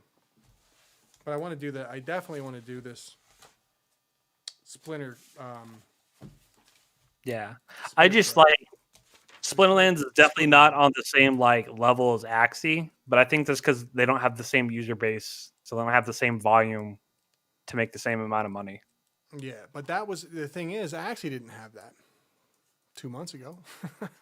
Yeah, 2 months ago it was only at $7 million, so which is still a lot more I think than this game, but maybe not that much. If it's doing $128,000, $180,000 a month or a day. That was through their marketplace. I don't know about the other marketplaces. Yeah, so just one. So just take the one marketplace. That's probably the main. But you're at $1.26 million a week. That's not chump change. No, it's more growing. Money than, that's more money than what Axie was doing 2 months ago. ago. A lot of the new games that haven't they're not out, which is great. They're still developing. You can buy their tokens. So with those, I just invested a very small amount, and they have a staking platform. Be like, okay, stake with us up to so much time. Here's our own staking contract, which is they're staking the way that they written. So some of these, which I've gone into, they've gone back into their smart contract and extended their platform or their lockup period in order to bring more confidence, or they start their unlocking timer within their contract till after the game has dropped. So like if their like lockup portion is only a year, that timer wouldn't start until they initialize the game. Yeah, and then you have to wait the year. Yeah. So in those projects, I feel comfortable enough to buy their crypto, stake it through their platform, lock up my crypto too. And my crypto is going to become unstaked before theirs, so I have the option of pulling it out. No. We got some research to do. I'm gonna put butts to work too. And give butts. Man, I feel like you could probably spend the next like year just researching crypto freaking games and not scratch really any of the surface. Butts is saying Diablo weapons can sell too. I don't know. Oh heck yeah! Is that you know this to be true? Original D2, Diablo? D3, yeah, all of this happened like over and over again. I don't know if you've played much of Diablo. Like Diablo actually brought in one of the earliest like real money trading houses physically into the game, and it really imploded on itself. Which is why I'm hopeful for crypto to solve a whole bunch of those issues. Also, Yeah, I think it will. The blockchain and because you can really keep shit under control. But says people have been grinding away on those for a long time. This is an entire generation. Ha ha ha ha ha. Yeah, but it's not. Is it as successful as CS:GO? I mean, bots, man. Are you just mailing it in here? Dota. He's no. Dota. Diablo 3 was huge whenever its real money auction house came out. I had like the original Diablo. I was playing Wolfenstein 3D. I played that too. I played original Diablo. I played some Wolfenstein 3D to see what these guys know about that. They got id, Quake, Diablo. I had freaking what was that? I played Quake. I had Doom on the red. They had the red cartridge for the SNES. Played all these games. So the freshest Diablo, they've got a pretty good. Is it better now? They fix it, or is it a shit show? They killed the real money auction house because they didn't do a good job. Yeah. Well then, why is he saying? Probably Diablo didn't have an economist. There you go. They probably didn't have an economist. Diablo they sounds tried like to do crypto something. blades. Yeah. Diablo markets were ways for dudes that were going to college to pay for their apartments. Bro, I understand this. Trust me. If anybody understands how the side hustle works, it's me. This is an entire Butts paid. He's sitting here. He's talking about his own life and he's doing it in third person. But we know you're talking about yourself, bro. We know what you're doing. You fucking pay the rent at the college through Diablo games. Did you see that, Butts? Did you see that thing with the kid from CS:GO? I knew that was a thing, and I knew about it. But he killed himself. He was became wealthy off of CS:GO, and bought himself a McLaren, and then wrapped it up. Apparently, that's what happens to these YouTube stars. They get too much money. They die too fast. That's why I'm not gonna have a big channel. I have 10 people. Good numbers for you. I like numbers. I'm just looking at the coin market cap. So Axie Infinity is currently 4.1 billion. Let's go. With 1.1 billion in terms of 24-hour volume. So highly liquid, good liquidity. You just saw it.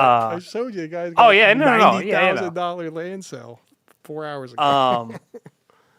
Splinterlands is 31 million. Oh, is their market cap. See, that's what we were just clacking on the calculator. See, 30 million, that's a lot of money. Their 24-hour trade volume is 2.4 million. Yeah, that seems consistent with what I was seeing. Yeah, That's total, right? All the markets. Yeah. Well, that's according just to money? just the SPS token, just their main token. Money. So that's Axie, the AXS ASX. token It's the versus governance token. yeah, yeah. Um, So both governance tokens compared. that's the apples to apples. Yeah, yeah. I remember The seeing. easiest apples to apples. Yeah, Butts remember seeing it in the news. You guys got to. I was watching a video on YouTube, and this guy was pushing the price of pickles. Did you see this? You're an economy guy. The guy went On out and bought. YouTube? Yeah, he's on YouTube, and he bought all the pickles off of Steam. Okay, this was cucumbers. Yes, I know. Spiffing Cucumbers, Brit. all right. Yep, You know what I'm Spiffing Brit. Oh yeah, I know Spiffing Brit. I love him so much. Guy is hilarious. I watched the whole thing, so it must have been interesting. But any of these Oh, God, ways yeah. to find, competitive edge and how to get money is cool to me. So, but I just Well, thought he that was was interesting. he was definitely showing the ability of so what he did there for folks, this is a great thing to go look up, if you're looking into economies or how to make money or how to essentially manipulate markets. So what he did is he acted like a hedge fund for something that was really, really cheap in the Steam store. So he actively just bought up the entire supply and set the price. Yeah. That's pretty much what he did, which is what hedge funds do whenever they're trying to push up the price or push down the price for their longs and shorts within, like, say, the stock market and such. It's crazy. I saw it and I was just impressed. Oh, yeah. No, I it didn't was know you awesome. could do that on Steam. I don't mess with that stuff too much. I guess I should. Mm-hmm. I didn't realize there was real money over there. Yeah, when I dabbled in it, like, it was only like a few bucks here and there. I wasn't really, like, super into it because I wasn't super into finance back then either. Yeah. Once you start getting some cool shit, you start to get more into finance. That or whenever you start hating your job. Yes. One of the two. I've always hated a regular job, so that was always cool with me. I hate earning money for other people. I used to be a big manager at a big box electronics retailer. We'll say that. Uh-huh. And I used to do I used to make these guys millions of dollars a year, and they pay all right, but you're still making money for somebody else. You're building something for somebody else. They can fire you whenever they want. Your ass belongs to them. They can make you pay a $5,000 deductible. Forget that. I'm gonna go figure out. I'm gonna go learn how to do all this other cool shit and make money. That's what I did. See, like, my big thing with is I really enjoy parts of my job. The other parts I don't like so much, but I can't say no because I still need those. Money, right? Yeah. But because I don't want to change jobs, like, I like my job, I just don't like all of my job. Yeah. I'm like, because, like, when I first started, going from college, and this is kind of like a revelation for you younger folks out there. When I got out of college and went into the workforce, first company that I went to, I thought it was great. I thought I was going to be there forever. But the longer you just keep going, you're just like, man, this is a whole bunch of bullshit that I just don't want to deal with. Yeah. It's just pretty much every job ever. Yeah. They're all full of bullshit. All of them. That's why I said I'm gonna learn this math. I'm gonna do this simple arithmetic. Start getting that yield. And then there you go. I mean, shoot, when I was talking with folks trying to, like, gain my own independence and such, like, I'm like, I wouldn't even mind, like, being able to.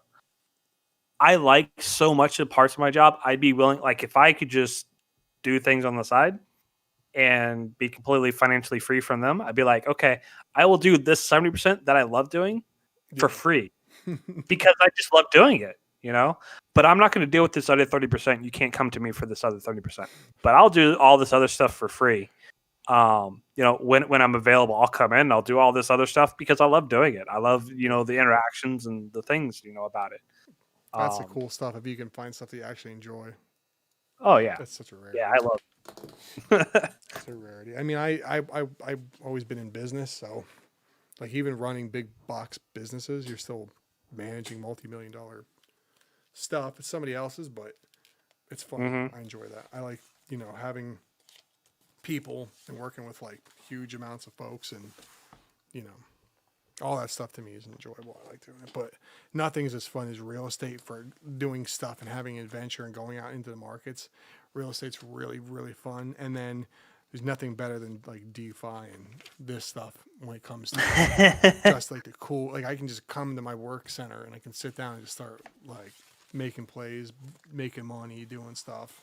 I don't have to do anything. I don't have to go anywhere. That's the ultimate. You can go anywhere and do it still. Go to the beach, whatever. You can't beat that. The other stuff is neat. I love real estate, like hunting houses. I like that. I like looking at properties. I haven't gotten too much into the commercial stuff like rental, like storage space, all that. But yeah, I want to get there. I'll get there one day once I get all seed money ready. yeah, well, you need to start messing with these guys. I'm telling you, these Axie returns are real. I'm hard on this, man. I'm so bullish on it. And everybody else too thinks I'm fucking crazy. I don't know what Butts does. Butts, are you in Axie or are you just pretending? I think some of these guys just pretend to be just so they kind of like appease me. Like, yeah, man, I do it, but they don't. I know a couple of them do, but it's good, man. It's gonna make a lot of money. It's the blue chip, and there's so many different ways you can monetize it. I'm on it. All right, I got you down here. I gotta jump off, but this is what I'm gonna do. We're gonna follow up, and I'm gonna do like the we're doing Splinterlands with the. I'm gonna throw some $50 in, and then I have some extra cash I should pour in there. You said right? Yeah, just leave it in there until like you're more familiar with the economy and how the game works. I'm gonna do that, and then I can just trade on it. But says waiting for fruit to bear. Spent too much on delayed NFT projects, dude. What are you talking about? But dude, what the fuck? Hold on, man. I gotta back all the way up. See, he's starting to sound like me. Just tossing money at all these projects. Like, what does it do? Yeah, I don't understand, bro. I gave you the alpha. You're in the group. You're in the chats. You see this stuff, man. The numbers are real. They've never not been. Waiting for fruit to bear. Spent too much on delayed NFT projects. Man, you sound like the opposite of whoop-de-doo. You got the victim statement. My man's got it. He's on the back of a milk carton. All right. I'm doing it $50. And then you said throw extra money in. So I'll pull in there. You think 800, 500, 1,000? Can you get however much you want to. Does it matter? Yes. Yes, you can get the money back out because it's not locked up. So essentially what you're going to do, so your $50 is your play money to understand the game. Everything else you're going to dump into what's called dark energy crystals, and you're just going to hold it in your in-game wallet. That is not staked. You can take it out whenever. Okay. Every day, you're going to get SPS tokens, which is the governance token, as an airdrop into your in-game wallet based on how much dark energy crystals that you have. There's other parameters, but that's the easiest way in order to start gaining that airdrop per day. Gotcha. And then you can sell all that as much as you want. And then you can hard stake, actually lock up your SPS tokens for an additional yield if you want to. Yeah, but then they're locked forever. No, 25% out over 2 weeks. Yeah. But then it's 25%, or is it 25% of your original investment? Of the original lock. So like if you did it all out. Yeah, you can take it all out. 25%, 20 for infinity. Right. It's 25% of the original amount that you staked on that day. That's my understanding of it. We'll have to learn more. All right. Well, I'm gonna put this together too, and then I'll send you a message. Are you on Discord? Yeah. You can do like a live thing. Maybe we can walk through it and just see if just get some experience playing it, messing with it, buying in, going through the process, and then. I mean, you have me on DMs, so you can just message me there. Cool. Yeah, man. What's your schedule? You run in the evening? I'm Central Time. I'll message you. You don't have to okay. more details. Sure. Yeah, cool. So I got this here. I'm going to look to do this in probably the next 7 days or thereabouts, hopefully sooner. But if either way, I'm going to be able to. When's the season ending? The current season ends. Let me pull it up real quick. That's all right. I can look into it. I can look into stuff. 11 days, 19 hours. So we got some time on that one. So that's why we're doing just the 50 with the money in the reserve. All right. Yeah, just to play around during the current season, and then once you know that, you just go as hard as you want to. Then you can go. Then you know what you're doing. All right. So we'll look to do that too. And I appreciate your help and coming on here and doing some of the stuff with me. I just feel like, the more stuff is, the more knowledge, information that's going on. Well, I feel like this is also like motivation for me to start up that other channel. You need to. Are you going to do it? I'm really considering it. I don't think I'm gonna have like a face cam, so I need to figure out one. I kind of want to do more research into all these games because I don't really want to mention games. I just want to mention like multiple economies that I've like visited and be like, this one was shit because of this. This one was shit because of this. If they did this might be better.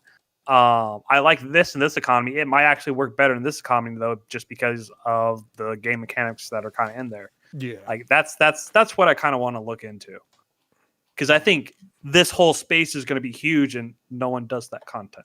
You're 100% right, and I think that it would be good too for people that are looking to develop. Yeah, they need to look at it. They need to look at Yep.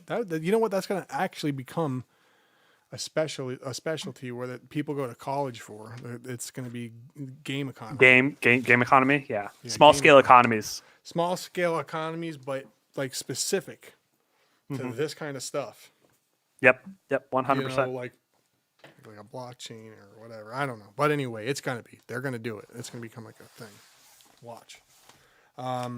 Cool. I'm gonna jump off, man. But I appreciate you hanging out with us, and I'll hit you up in DMs and we can catch up. Is that cool? Yeah, no, catch me. I'm usually just message me after this or whatever, and we could talk. And I'm usually free every day after I get off work. That's what I like to hear. No life, sucker. Good. I'm gonna suck you in here and get you doing some RugDoc stuff with us too. Okay. Yeah. Cool. Sounds good. All right. I'm gonna talk to you later. I'm gonna kick you off, and then I'm gonna kick myself off. All right. I'll talk to you then. Okay. Yep. Talk to you later. All right. I appreciate you guys coming out, hanging out with me. You know I love you, RugDoc YouTube fans. Make sure you guys are subscribed and make sure you hit the bell notifications icon. But if you're still on, you need to wait for that fruit to bear somewhere else. We're moving and shaking here. We're doing investments. Stop messing around. You need to get yourself in that Axie Infinity. Look at this. 4 hours ago, 90K, 30K, 36K, $45,000. But this economy is liquid AF. People are spending real money. Make sure you follow us at RugDoc.io on Twitter. Check out the website, RugDoc.io. Check out the reviews on there so you can see all the cool stuff coming up, all the new DeFi plays. If you're looking to get into all that, make sure you jump into Telegram if you want a review done, or if you haven't seen one of your favorite farm you're interested in. You know, we love you. I'm going to catch you guys soon. I know I'll be back tomorrow. I'm going to be doing Splinterlands. All right. So that should be cool. I'll talk to you guys soon. You know, I always love you. Thanks a lot. Take care and have a good night.